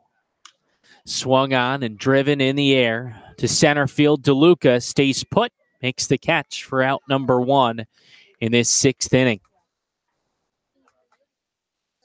The center field from Cal State. So Wenzel retired. It's Tommy Jew up next. 0 for 2, but did make a sparkling grab in the 4th inning to end the inning. An all-out effort, diving catch in the left center field alley to rob Matt Dyer of a hit.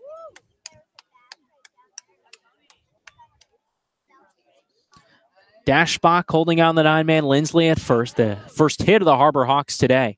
Patton sets, and the initial offering is swung on and lifted. Right side foul. That'll reach the seats out of play over the netting.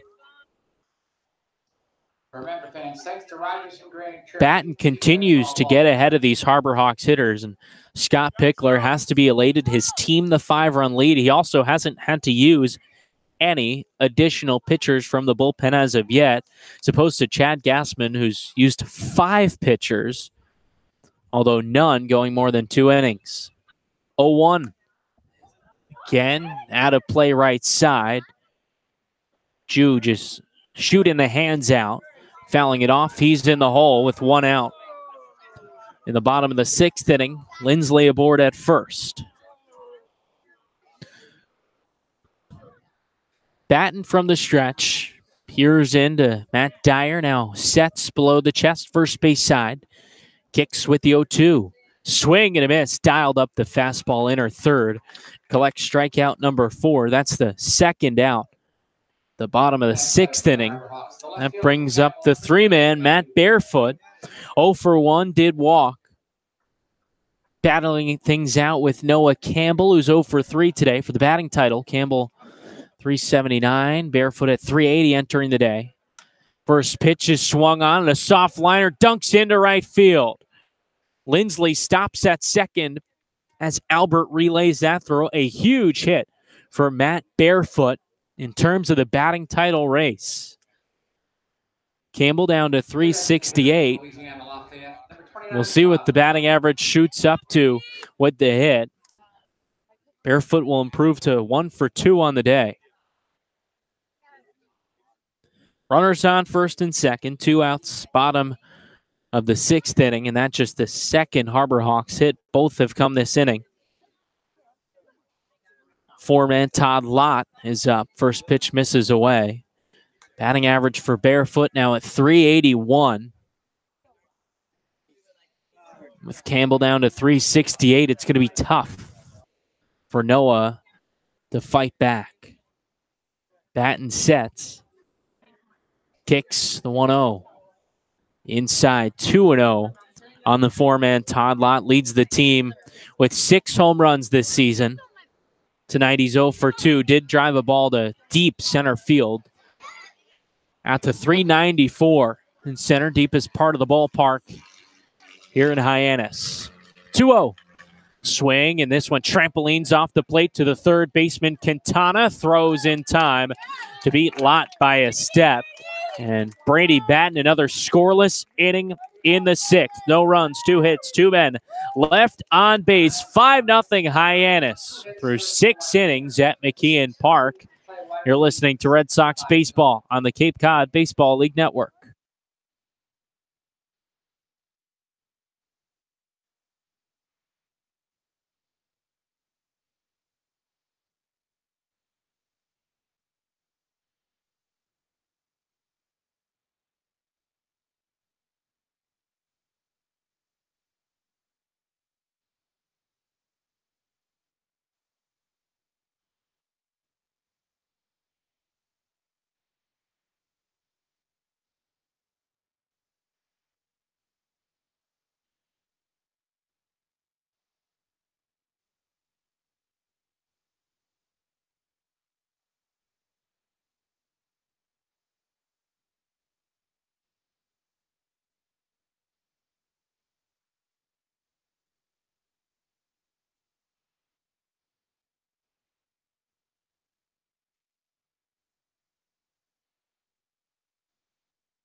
pitching at New Haven in Connecticut from Lake Grove, New York. This also his first outing with the Harbor Hawks as the 2-2 breaking ball dances around the outside corner. Count runs full on Campbell.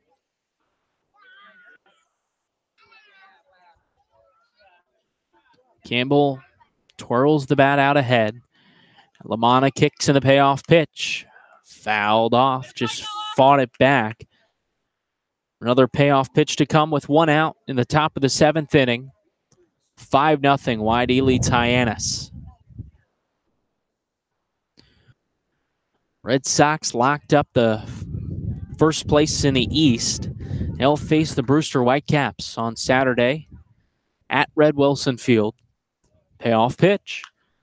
Swing and lifted out of play left side. This battle remains between Noah Campbell and Brandon LaManna. First pitch set for 4:30 on Saturday, but weather looking a bit iffy. Speaking of iffy weather, here at McKeon Park, they lose a lot of games due to water really puddling out in the outfield. Payoff pitch. Swing, and this one looped to the first baseman. Lindsley settles under it, makes the catch for the second out.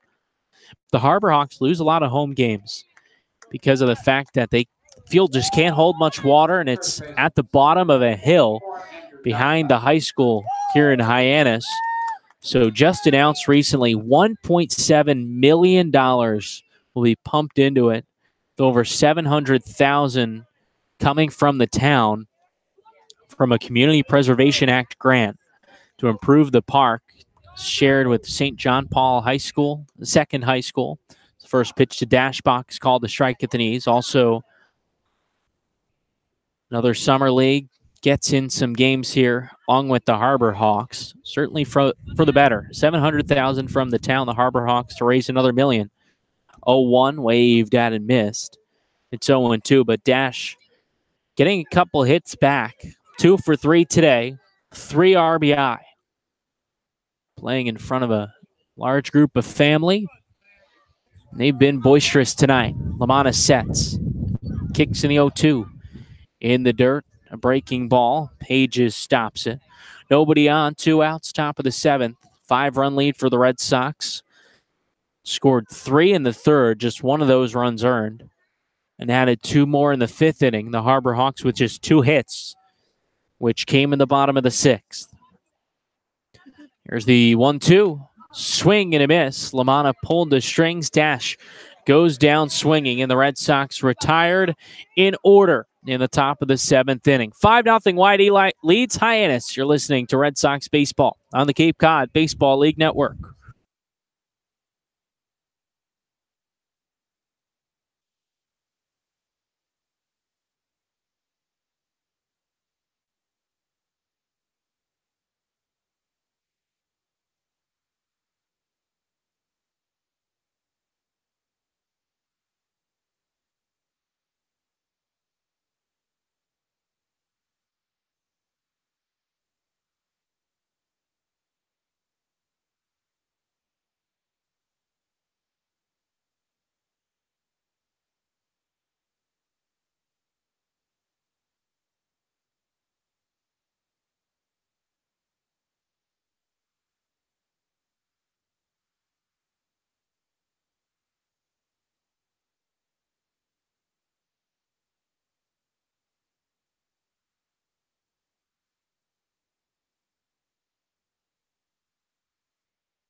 Five nothing. YD leads Hyannis. As we head to the bottom of the 7th inning, the Red Sox make a call to the bullpen. It's the lefty from Hofstra, Mike James, making his 3rd appearance out of the pen. It's pitched 2 1/3. He's collected 4 strikeouts, given up 4 hits, no runs. And at Hofstra this past season, a 2.61 ERA, 17 appearances, 14 out of the pen. James will first face the 5-man, Seth Gray, in the left side. James, the lefty himself. He works from the windup. Nods the head, yes. Now into the motion. First pitch. Breaking ball misses outside. James, that funky delivery, starts off a bit slow in the wind, then really speeds it up before delivering home. 1-0 the count in the bottom of the 7th inning. It's the leadoff man, Gray. The pitch. Swung on and missed. Pulled the strings with a changeup.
Seth Gray led the inning off with the free pass. He still stands at first base.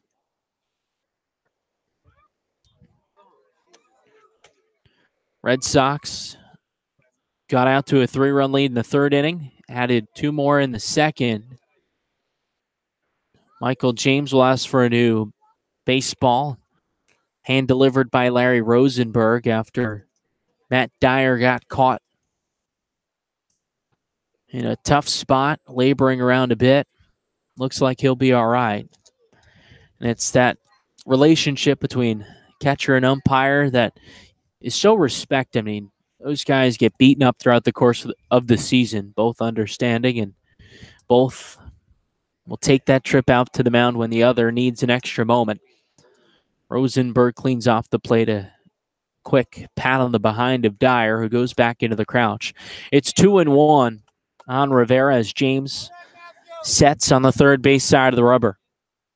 The pitch, swing and a miss. It's 2-2 on the 8-man. With 2 outs, bottom of the 7th, a 5-run lead for the Red Sox. 3 of their runs, thanks to Andrew Dashbach, who has those RBIs. He's 2 for 3 today, trying to get hot for the playoffs. James sets. The lefty from Hofstra kicks with the 2-2. Swing and a hard grounder right back up the middle into center field. Gray chugs around second. He's going for third. Here's the throw from DeLuca, just a hair late. Took 2 hops to get in from Johnny DeLuca, the center fielder. Now runners on the corners. 2 outs in the 7th inning for the Harbor Hawks. And the 9-man, Brady Lindsley, swaggers up to the plate. Oklahoma number 30, Brady Lindsley. Hard hit grounder on the shortstop side of the bag up the middle. Rivera, his first hit of the game. That's just number 3 for the Harbor Hawks. Scored no runs on 3 hits, made an error. The Sox with 5 runs and 8 hits. A clean game thus far. Runners on the corners, 2 outs in the 7th. James with the initial offering. In the dirt. To the 9-man Brady Lindsley. An infield single his last time up. He's 1 for 2. Lindsley from Oklahoma hitting a mere 198. James the 1-0. Swing and a miss, a breaking ball. It's 1-1. Lindsley wanted a whole lot of that one, couldn't get it. The lefty trying to shoot down the right field line, just 330 to right, 324 to left, all the way out to 394 in center field. James sets, kicks with the 1-1. Clips the outside corner, a fastball. It's 1-2. Runners on the corners for the Harbor Hawks. They're threatening with 2 outs in the bottom of the 7th. Red Sox the 5-run lead. Top offense on the Cape, leading the way in this one. James sets, third base side. From the stretch, the 1-2. Swing and a miss on a breaking ball that fell below the knees on the inner third. James works out of a bit of trouble, collects his 2nd strikeout of the appearance, and the Harbor Hawks retired. No runs on a hit. 2 men are left on base. It's 5-0. YD the lead through 7 innings at McKeon Park. You're listening to Red Sox baseball on the Cape Cod Baseball League Network.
The Harbor Hawks once again make the call to the bullpen. Michael Krieger from LIU Brooklyn is on to pitch the top of the 8th inning, and he'll first face Nick Quintana for the Red Sox. They hold a 5-0 lead at McKeon Park. Final game of the regular season. Brandon Pelter with Dana Gray. First pitch from the righty. Misses up and in. Really quickly with that windup and delivery home.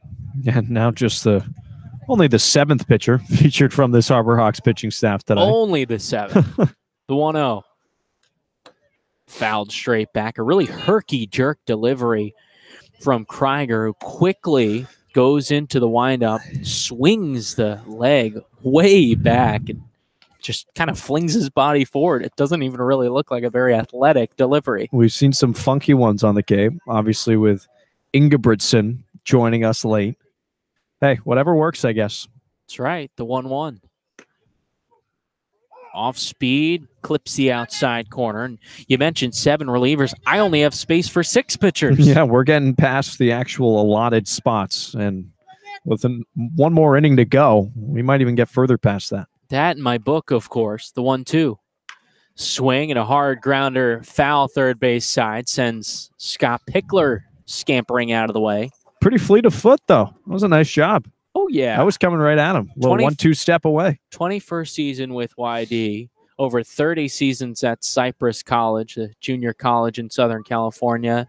He certainly knows his way around the third base coach's box. Here's the 1-2.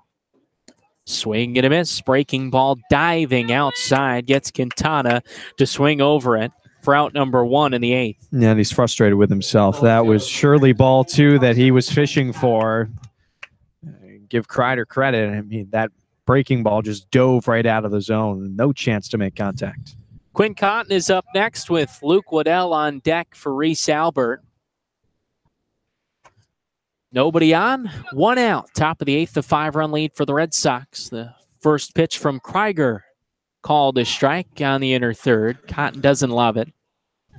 Hitting from the right side, he has the hands hiked up to the knees, showing off the stirrups. Krieger tried to quick pitch him. Cotton called for time. Very similar to what we saw yesterday with Joe Quintal, starter for Hyannis. He was working rapidly. The 0-1 is swung on. Off the hands, foul out of play right side. No balls and 2 strikes quickly on Quinn Cotton, who tripled in his first at-bat. Since then, been silent. Reached on a fielder's choice. Also flew out to center field. LaManna winds. Here's the 0-2. Just misses. Pages held it there for an extra moment. Didn't get the call from Larry Rosenberg.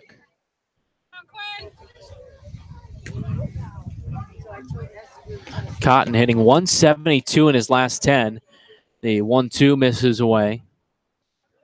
Trying to set himself straight for the playoffs. I was going to say, coming into today, if there was one guy that'd be nice to pick up an extra base hit, I'm happy that it was Quinn. 2-2. Skips in the dirt. A fastball that caught a good piece of Pages. Well, he's all right. He'll stay in this one. Kind of caught him up high in the chest protector. Also, Andrew Dashbach. Good to see him up the batting average over 300 after collecting 2 hits. 2-2. 3-2, rather. Swung on and missed. Pages applies the tag, and that's out number 2. Also, strikeout number 2 for Michael Krieger. Same put-out pitch. Then he got Quintana bite at the very end that drops by the shoelaces. And he's got Quintana and Cotton to both look pretty foolish. 2 away, top of the 8th inning. 5-0 YD leads Hyannis. Final regular season game, and it's a pinch hitter, Luke Waddell, for the Red Sox from Georgia Tech. The first pitch to the lefty. A fastball at the knees, clips the outside corner. Waddell also struggling as of late. The 0-1 fought off out of play. It's quickly 0-2 on the Yellow Jacket. Remember, fans, thanks to Rogers and Gray Insurance, you can keep that foul ball tonight. Red Sox so far today, 5 runs on 8 hits. No runs and 3 hits for the Harbor Hawks. The 0-2 misses way out. That was odd from Krieger, who initially is quick to the plate there, picked up the leg quickly, then stopped for a moment. 1-2. Swing and a grounder quickly through the left side and into left field. Luke Waddell, the pinch hit single for the Red Sox with 2 outs in the 8th. Luke Waddell could very well turn into a serviceable guy in this playoff run for the Red Sox in pinch hit situations. Oftentimes we see him come in and he delivers great defensively over at third base sometimes, and we'll get another pinch hitter as well. Another good bat, Adam Kerner. So Kerner, the second straight pinch hitter for the Red Sox, in for Zach Zubia, the designated hitter. We'll see what happens here. Dyer is on deck and swinging, so Kerner will presumably stay in the DH spot, won't come in this game defensively. With Waddell off of first, the first pitch misses outside.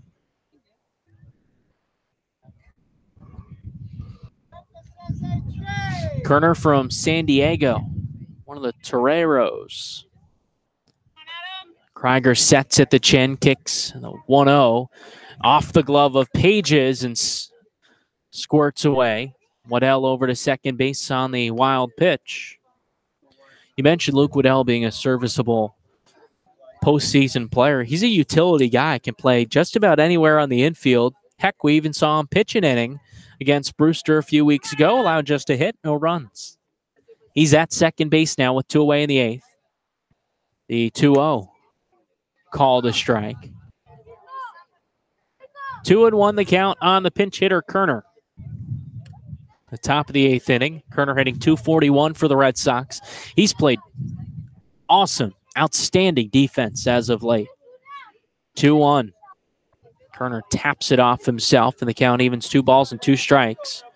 With 2 outs in the top of the 8th, Waddell stands at second base. That's great to see Kerner picking up the defense, and a guy that was maybe lacking in the offense in Matt Dyer. He's really heated up lately, making some great contact. He's on deck. It's going to be tough for Pickler to decide who he wants to put behind home plate for every game. You also add in Vito Freesia into the mix as well. He's been hot. Good problem to have. The 2-2. Swing and a miss, but that one flies past Pages. A fastball bounced before the plate. Kerner reaches. Waddell over to third on the wild pitch. So a drop third strike. Kerner reaches. The inning kept alive for YD.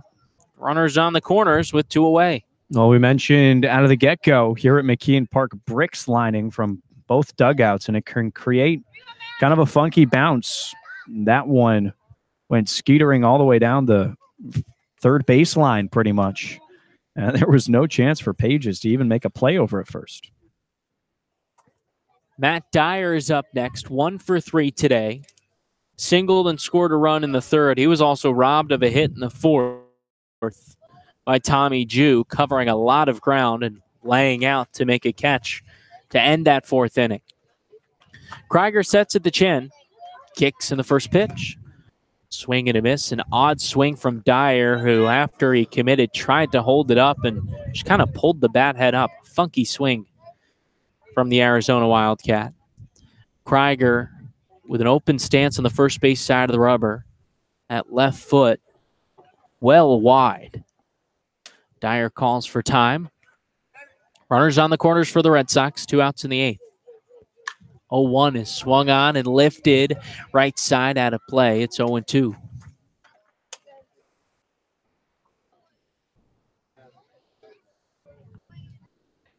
Top of the 8th, 5-0. YD leads Hyannis.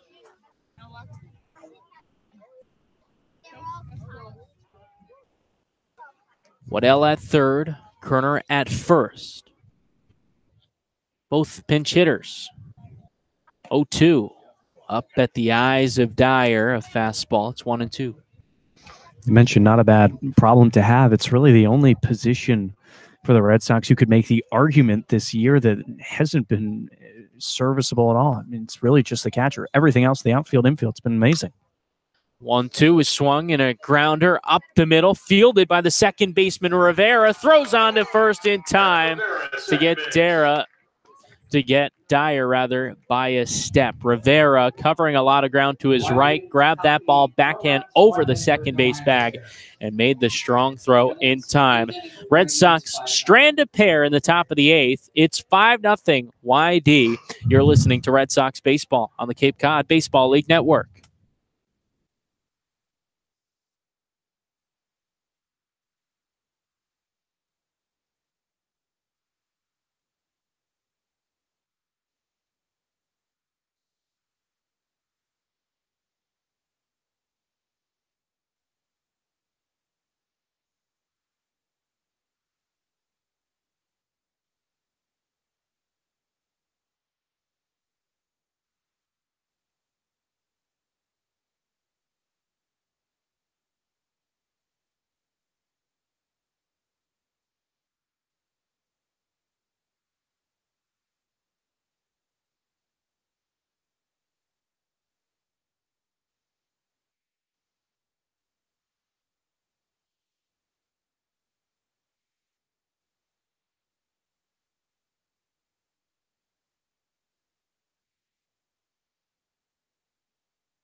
Welcome back to McKeon Park. 5-0 YD leads Hyannis. And Scott Pickler again, another call to the bullpen. This time it's Mike Cowell making his debut for the Red Sox from Fordham.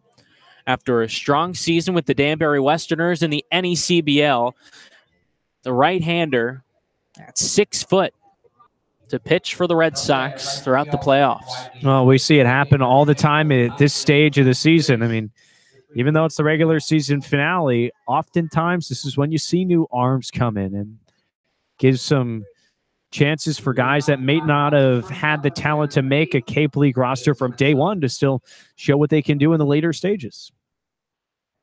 Cowell will first face the one-man Davis Wenzel in the home half of the 8th inning. He steps on the third base side of the rubber, winds in the first pitch. Up high. And a breaking ball off the bat of Wenzel, who was ducking down towards his knees, just tipped the bat. So it's 0-1. Sure looked like a strike. It's called a foul ball. Whichever way you can get it, I guess. I don't think it was a called strike, that's for sure. The 0-1 is lifted out of play right side. It's quickly 0-2 on Wenzel, 0 for 3 today. Blew out to center field 3 times now. Cowell in the NECBL, 9 appearances, 7 starts, a 4.15 ERA. He winds, and the 0-2. Fastball misses a hair below the knees. It's 1-2.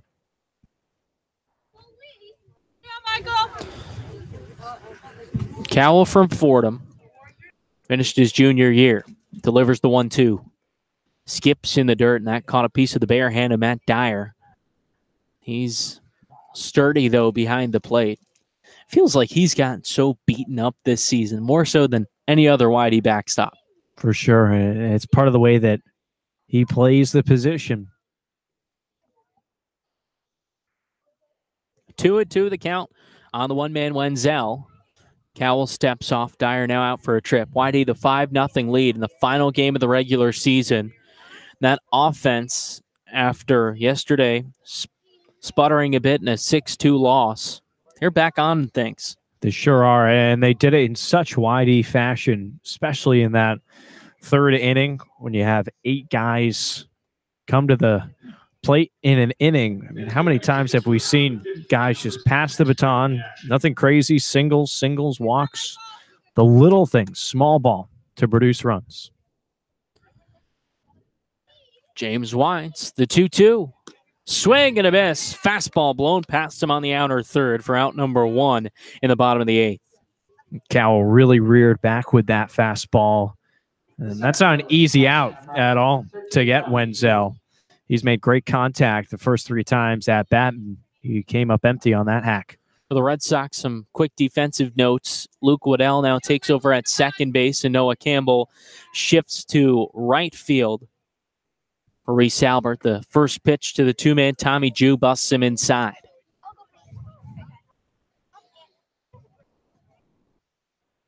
One out in the bottom of the 8th inning. Harbor Hawks have to get going. They trail the Red Sox by 5. 1-0 is swung on off the end of the bat to shallow center field. DeLuca charging, settles under it, falling back, makes the catch for out number 2. Came in hot with a head of steam, tried to slow himself up, and then lost his footing, falling back, makes an impressive catch. Well, it definitely wasn't pretty, that's for sure. Adjusted maybe a little too much, but give him all the credit in the world. He made the adjustment when he needed to. Just backpedaling, falling back on his rear end, and somehow put up the mitt and made the catch. Heck, just like the first strike to Davis Wenzel. Ball behind his head that just tipped his bat. Whatever works. Whatever works. Matt Barefoot now up. The first pitch. Misses low and away. Barefoot 1 for 2. He also walked, and he now has that batting title locked up. Hitting .381. Cowell from the windup, nobody on, 2 outs. The 1-0 skips past the glove of Dyer. It's 2-0. Campbell, .364 after an 0 for 4 day, but wow, an impressive showing from Noah, and it's certainly not over yet as we head to the playoffs, but amping it up in the month of July, hitting .412 for YD. 2-0 the count on Barefoot.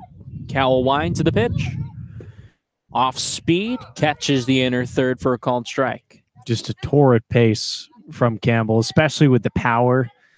The hitting had been there for most of the season, but the extra base hits and the homers, those picked up. 2-1. Check swing. Larry Rosenberg, the home plate umpire, says yes, he went around. Now 2-2 the count. Hyannis dugout. Some chirping towards Rosenberg. Wanted him to appeal to first. It's 2-2 with 2 outs. Bottom of the 8th. 5-run lead for the Red Sox. Cowell shakes no. Now winds, delivers. Swing and a hard grounder right at first to Dashbach. Backhands, flips to Cowell, covering the bag in time. And Mike Cowell in his Red Sox debut retires the Harbor Hawks in order. Through 8, 5-0, YD leads Hyannis. You're listening to Red Sox Baseball on the Cape Cod Baseball League Network.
Five nothing. YD leads Hyannis here in the top of the 9th inning. And surprise, surprise, Chad Gassman, another pitching change. This time it's Casey Queener on the mound, the righty, 6'1" from Belmont.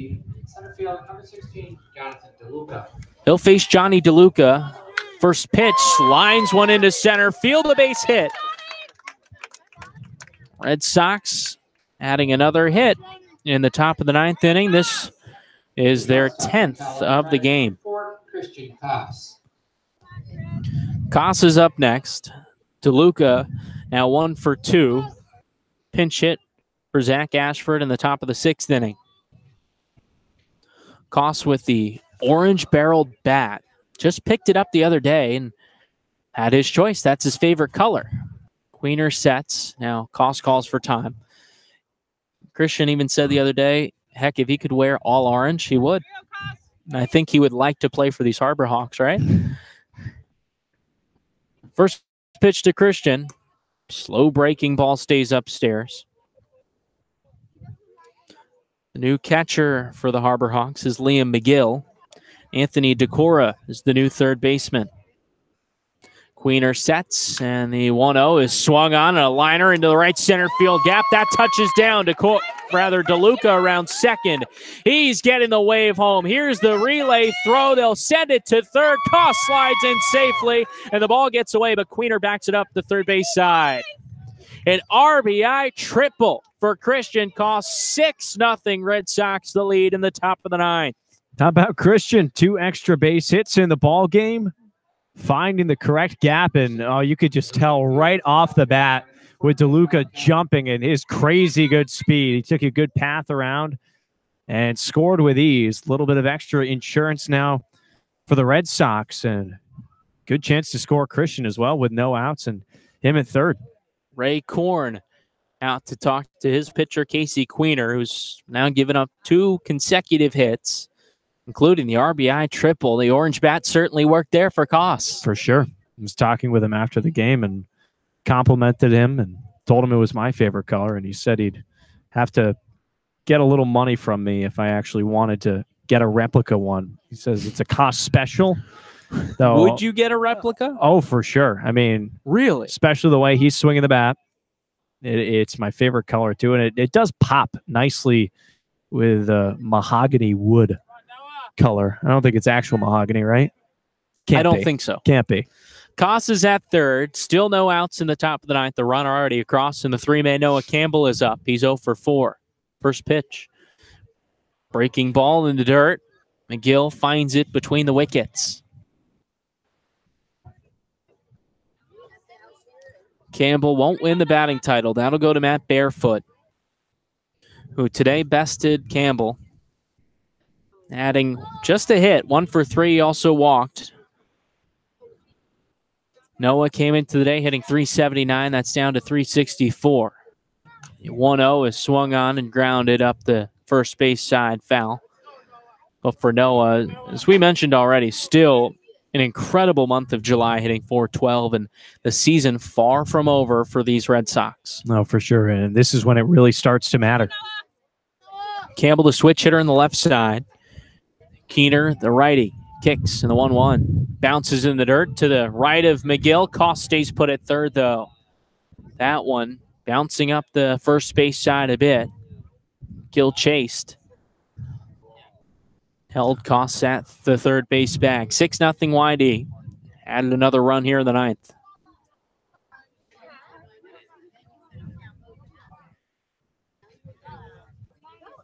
Keener sets. He kicks in the 2-1. Fastball misses well up and away. It's 3-1.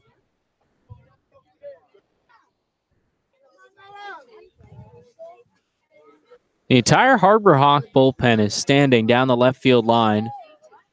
They're in foul ground. It's in play. 3-1. Breaking ball drops in for a strike. They just look like they're having a good time out there, hanging out. For the Red Sox, just milling around. Nobody throwing as of right now. And Michael James actually walking out to get some tosses in between innings. Full count on Noah Campbell, the payoff pitch. Fastball misses low and away. Campbell aboard for the first time today, and the Red Sox place runners on the corners. Still no outs in the top of the ninth.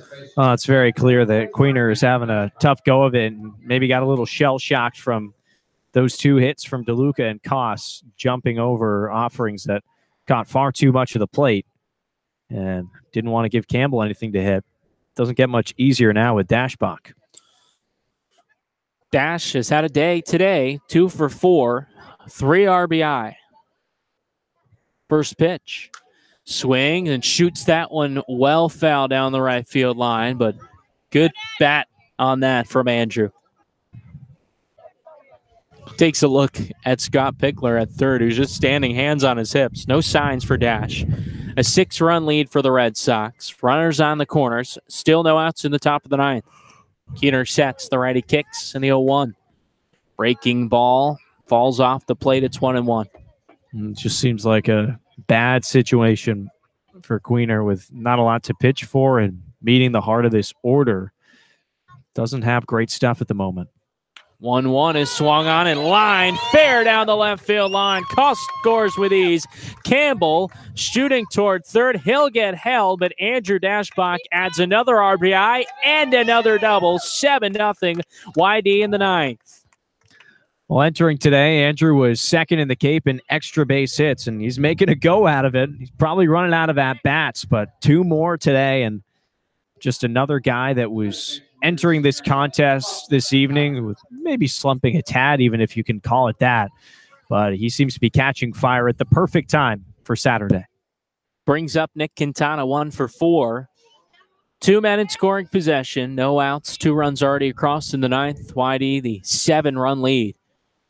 Queener, the first pitch. Breaking ball. Falls for a strike. A true 12-6 curve that is slow as can be and just bites down toward the end.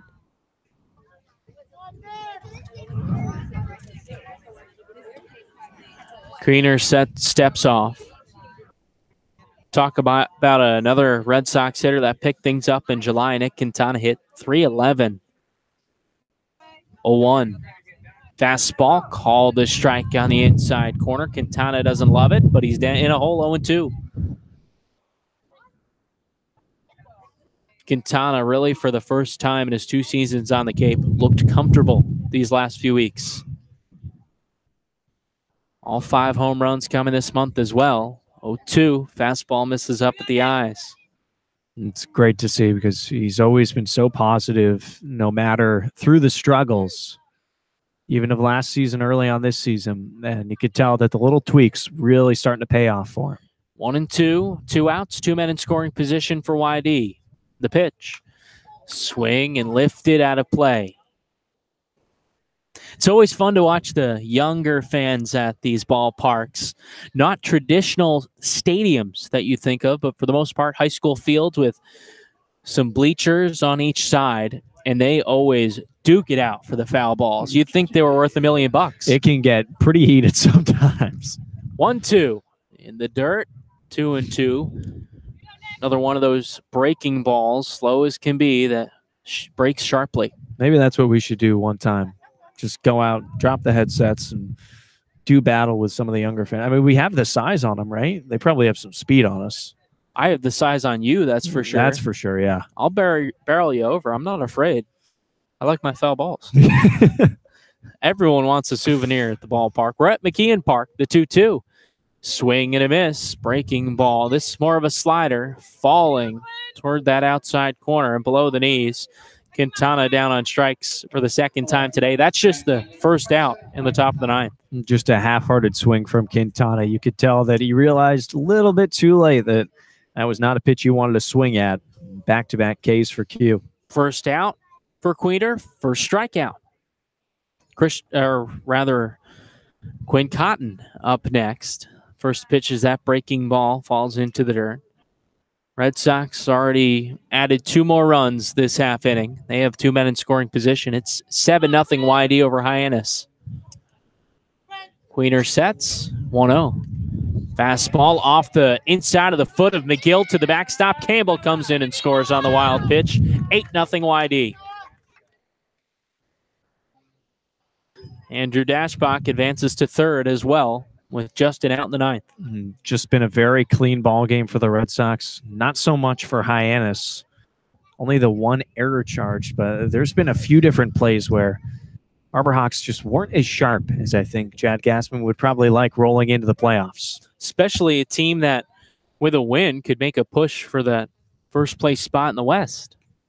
2-0. This is upstairs. It's 3-0 on Quinn Cotton. Take another look around the Cape. In the top of the 7th, Wareham leads Bourne 6-4. That's at Doran Park. So a win for Wareham locks up first place. Also a Hyannis loss would do. 3-0's called a strike. At White House Field, 6-2, the Mariners lead the Whitecaps. And at Eldridge Park, a 4-3 lead for Orleans over Chatham. 3-2. That clips the elbow guard of Quinn Cotton. He's hit by a pitch, and again, runners on the corners for the Red Sox. Justin out in the 9th. Give him credit, he wore it. Didn't shy away from that fastball running in as Queener was trying to establish the zone and maybe get an advantage in the at-bat. Came a little too close to Cotton there. Luke Waddell to make his second plate appearance.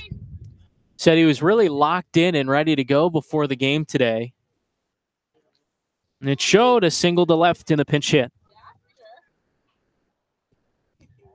First pitch misses low. Runners on the corners for the Red Sox and out in the top of the 9th. And a young fan certainly loves some Luke Waddell, the Georgia Tech hitter. 0-1 is swung and through the hole on the right side. Dash scores for the Red Sox. Cotton stops at second. 9-0, YD the lead. And an RBI single. Luke Waddell now 2 for 2 today. Talk about being serviceable. He's turning himself into more than that. There's just so many bats that are heating up at the right time for Scott Pickler that I don't know who you really hold out of the lineup. It's Adam Kerner next. Reached on a drop third strike. His first at bat. First pitch, breaking ball, called a strike. Kerner the pinch hit appearance in the 8th inning. Whitey threatened with runners on the corners, couldn't score. It's 9-0 now, Red Sox. Wonder who comes out of the pen, if anyone else next. Maybe we'll see another position player. 0-1. Fouled back. It's 0-2. You never know. We've seen Zubia. We've seen Waddell. There were some murmurs that Zach Zubia might get another go at it today. This prime opportunity. There were rumors flying around, and boy, would that be fun. See if he can put his zero ERA to task. Hitless, scoreless inning against the Whitecaps. 0-2. Swing and a miss. That breaking ball again. That's oh so slow. Caught Kerner way out in front for out number 2. Queener doing a nice job of working with his delivery. Oh, my goodness. You got to be kidding me, Brandon. Brandon, you got to be kidding me. He's going to the pen again. Well, Chad Gaspar just doesn't want this game to end. It's been fairly fast at 2.5 hours to this point with 2 outs in the top of the 9th, but another pitcher is in. I might just give up on the scorebook tonight. I don't know. You say 2.5 hours and 30 minutes have been Chad Gaspar walking from the dugout to the pitcher's mound. Well, you have to say most of the changes have been to start an inning. That is true. You have to give him credit there. He's been polite in that manner. As Casey Queener comes off, we'll take a break. Chad Gaspar for the 9th time tonight goes to the bullpen. 9-0. YD the lead in the top of the 9th. You're listening to Red Sox Baseball on the Cape Cod Baseball League Network.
The new pitcher, it's Brian Weissert, the righty at 6'4". Red Sox with runners on first and second base, 9-0 the lead in the top of the 9th inning. Weissert making the debut along with a bunch of other Harbor Hawks pitchers. First pitch to Matt Dyer, swung on and missed. Weissert from Fordham finished the sophomore year.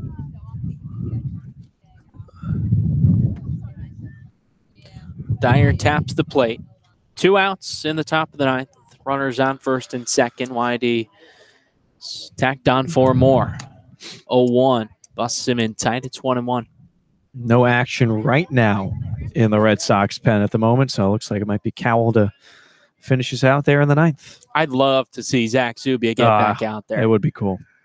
Cotton at second, Waddell at first. Weissert sets, and a breaking ball misses up and into Dyer to duck out of the way. It's 2-1. 9-0. YD the lead. This game was, let's say, close, tight at 5-0, but adding 4 more here this half inning. 2-1. Breaking ball misses away. It's 3-1.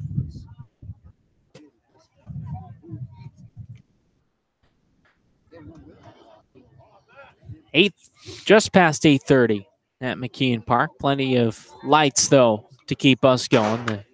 That one is swung on, and a grounder to the shortstop. Wenzel flips the short way to Rivera at second to retire the side for the Red Sox. Well, they batted around, sent 9 to the plate, tacked on 4 more. 9-0. The Red Sox lead the Harbor Hawks as we head to the final frame, last licks for Hyannis when we return. You're listening to Red Sox Baseball on the Cape Cod Baseball League Network.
To the bottom of the 9th we go. 9-0 YD. The hefty lead over the Hyannis Harbor Hawks at McKeon Park.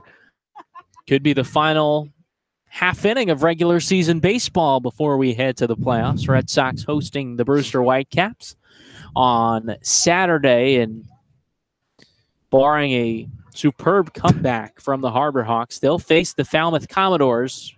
First game will be here at McKeon Park. Mike Cowell back out to pitch the 9th, but plenty of changes for the Red Sox defensively. Vito Freesia catches. Luke Waddell from second moves to shortstop. And Randy Taveras, the other player that Whitey picked up today, is at second. First pitch swinging lot lines that one into center field. A base hit to start out the home half of the 9th for the Harbor Hawks. Guess that's how you get a rally started, right? Get your leadoff man aboard. Harbor Hawks dugout sure seemed to like it. Plenty rallying left. Anthony Pecora is up next. He entered the field in the top of the 9th inning, replacing Seth Gray. And Ron Polk out to talk to Chad Gassman, the third base coach. They're both looking at their lineup cards, maybe either another pinch hitter or a pinch runner to come into this one. Ron Polk, of course, the famous coach, as that one's in the dirt. Lott goes, throw down to second in time. Breaking ball in the dirt off the chest protector of Freesia.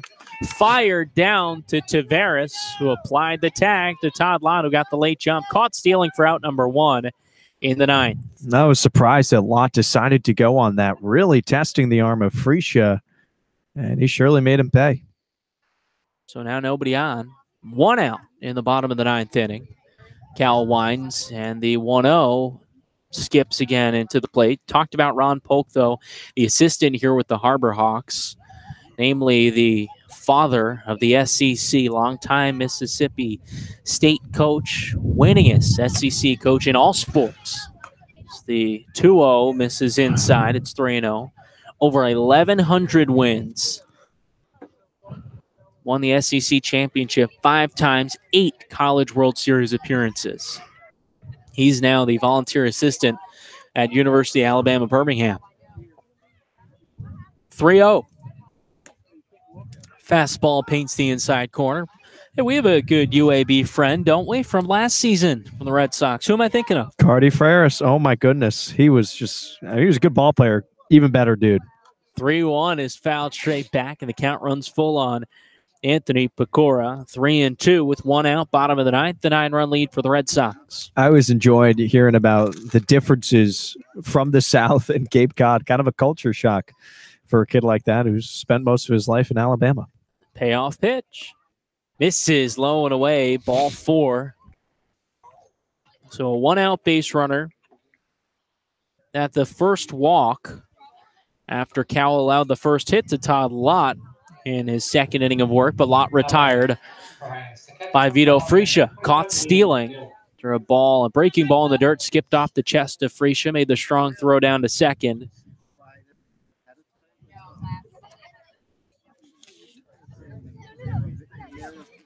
So with 1 away, that brings up Liam McGill. Hitting for Pedro Pages. McGill entered in the top half of the inning. First pitch, a breaking ball, called a strike.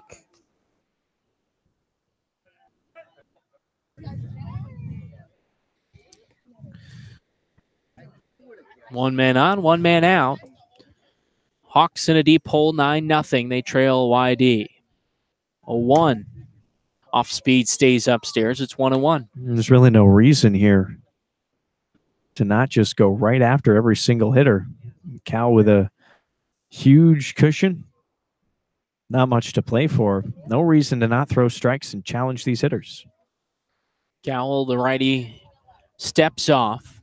He's from Fordham. Randy Tavares is from Marist, making his first appearance for YD at second base.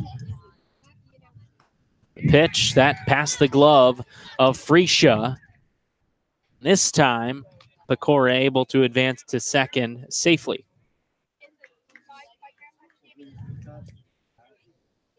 So it's 2-1 on Liam McGill with 1 out in the bottom of the 9th.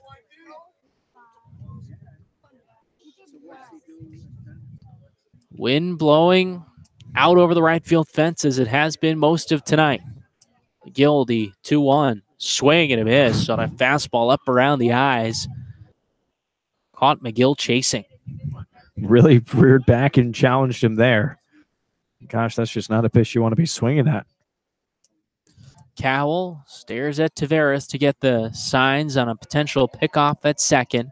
Now turns home and he sets at the belt. Kicks with the 2-2. Swing and a grounder into the Red Sox dugout. Count remains with 1 out, bottom 9. We had the chance to learn at Hartford how dangerous these dugouts can be sometimes if you're not paying attention. I mean, you got to keep your head on a swivel at all times. We learned by participating in an Did we ever talk about this contest. on the air? I don't think we have. Gosh, how did we miss that? We were dressed as hamburger buns. 2-2. Outside, 3-2. You got to follow that up quickly. The competition was between us and another pair on the first base side. You had less athletic pair. You had the for toppings to a hamburger: cheese, lettuce, tomato, and finally the burger. And Dana was the runner. No shock there to anyone that's seen the two of us. All right, I think that's a little harsh on yourself. He piled the stuff on top and finally jumped on as the 3-2 is fouled back. Jumped on, and we smoked. Oh my God! It wasn't even close. The other team. There were rumors that we had cheated or that I had thrown the toppings at you a little bit, but I would say that I was more taking advantage of lack refereeing. They actually said the other team cheated because the last thing was the burger, right? Right, exactly. And they pulled the tomato closer when they were going out. Payoff pitch, swing and a hard grounder off the mound and into center field. Pecora around third. He'll come in to score easily. An RBI single and no shutout for the Red Sox. 9-1, though. YD still the lead with an out in the bottom of the ninth. It's really sad that they felt the need that they had to revert to cheating on such a fun family environment day at Dunkin' Donuts Park. I know you tweeted out the video, right? Yes. We should see if we can get the actual YD account to tweet that out because I think there's a lot of fans out there. I think we know some people. We went through a lot of blood, sweat, and tears to pick up that victory. And we resulted in 2 T-shirts. 2 one T-shirts. for each of us. I've worn it to sleep every night. Really? I wore it to the ballpark the next day at Red Wilson. Trevor Hauver is up next. First pitch off the glove of Freesia. That up and away. And McGill over to second base on the wild pitch. 9-1 the score. Cowell allowing the first run here in the bottom of the ninth. And with an out now, Christian Wanders, the pitching coach for the Red Sox, calls for time. That was a fun day at Hartford. And a big win for YD over the Wareham Gatemen as well. They took control. Top 2 teams in the Cape really showed their dominance. That 5-0 win for YD. Obviously led by the Quintana solo shot to start it off. And I don't think we knew it at the time, but it's all that YD needed. It's that pitching staff continued to dominate. Yeah, it was a really fun time. I'm so glad that we got to be 2 of the 10 teams to go out there. It was well worth the excessive driving to get to take in a game at that place. You mentioned the YD Twitter account, too. They put out some great content. Alex Rosen and Max Brill, Nat Reed as well. That's at YD_Red Sox on Twitter. YD an Instagram account as well. That'll keep you all up to date. Pitch to Hauver, called a strike on the outside corner.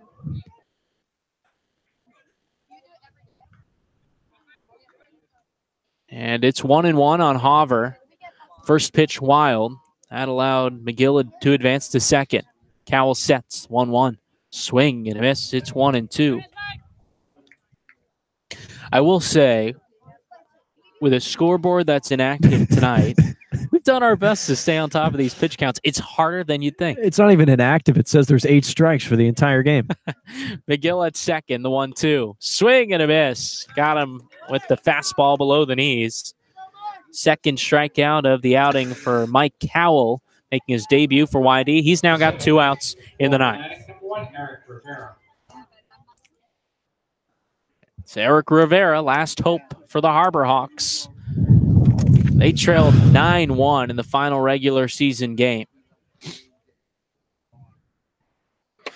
Cowell sets, kicks to the first pitch. Called a strike at the knees on the outer third.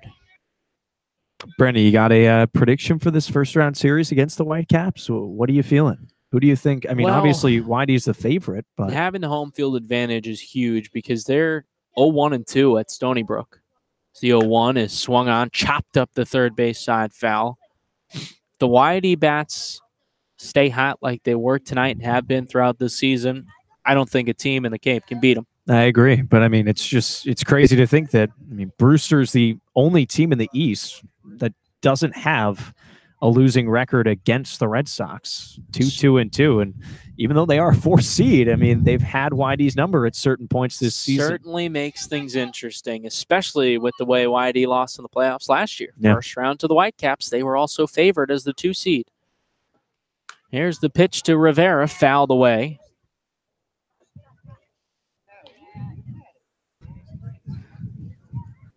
It's an 0-2 count on Eric Rivera with 2 outs in the bottom of the ninth. Liam McGill stands on second base, YD the 9-1 lead. Cowell sets, kicks in the 0-2. Breaking ball. Ball's low. Freesia diving right to stop.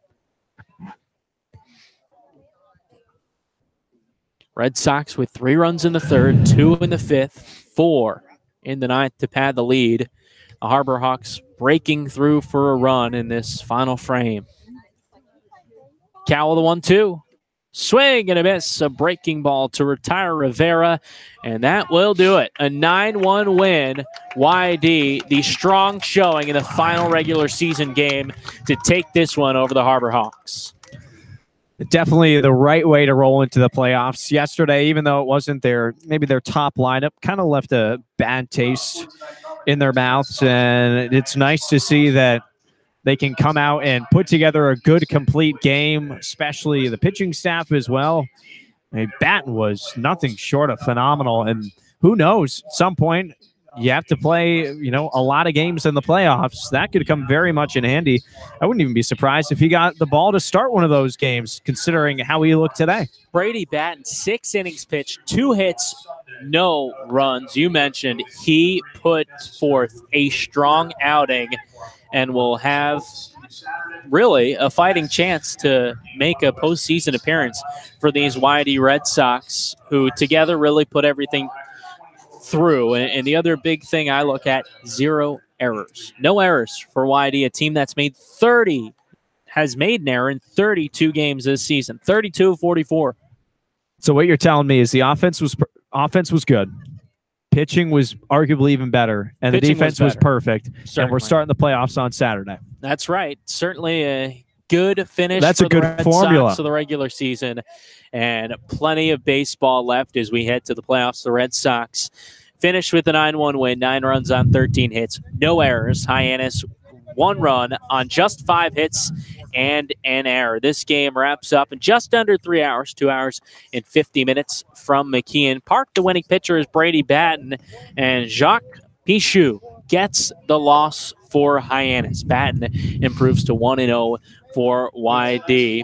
Again, the final 9-1. YD the win. They improve to 27-12 and 5. Matt Barefoot does win the batting title tonight, but YD wins this one. And obviously a tip of the cap to Matt. A great job, a great season all year long. And, we'll have to see if he can perform when it matters. That's what Noah's thinking about right now. He comes up just a little bit short, but I mean, at the end of the day, this is about coming home with a championship, and that's what the Red Sox have given themselves a chance to do. Well, we've wrapped up the regular season. That means it's time for one thing. Playoff baseball doesn't get more exciting than this. It's YD and Brewster. Best of 3, first-round action. The top seed versus the 4 seed. Those Brewster Whitecaps just squeaked their way into the playoffs, and we'll see first pitch at 4:30 on Saturday. Let's play some baseball. Playoff baseball, that is. You talking playoffs? I'm talking playoffs. Let's get it. A strong regular season for the Red Sox, finishing top seed in the East, top seed among the Cape, so they'll have home field advantage throughout the postseason. For my broadcast partner, Dana Gray, Brandon Pelter saying so long from me. McKeon Park, the Red Sox end the season on a high note, the 9-1 win over the Hyannis Harbor Hawks.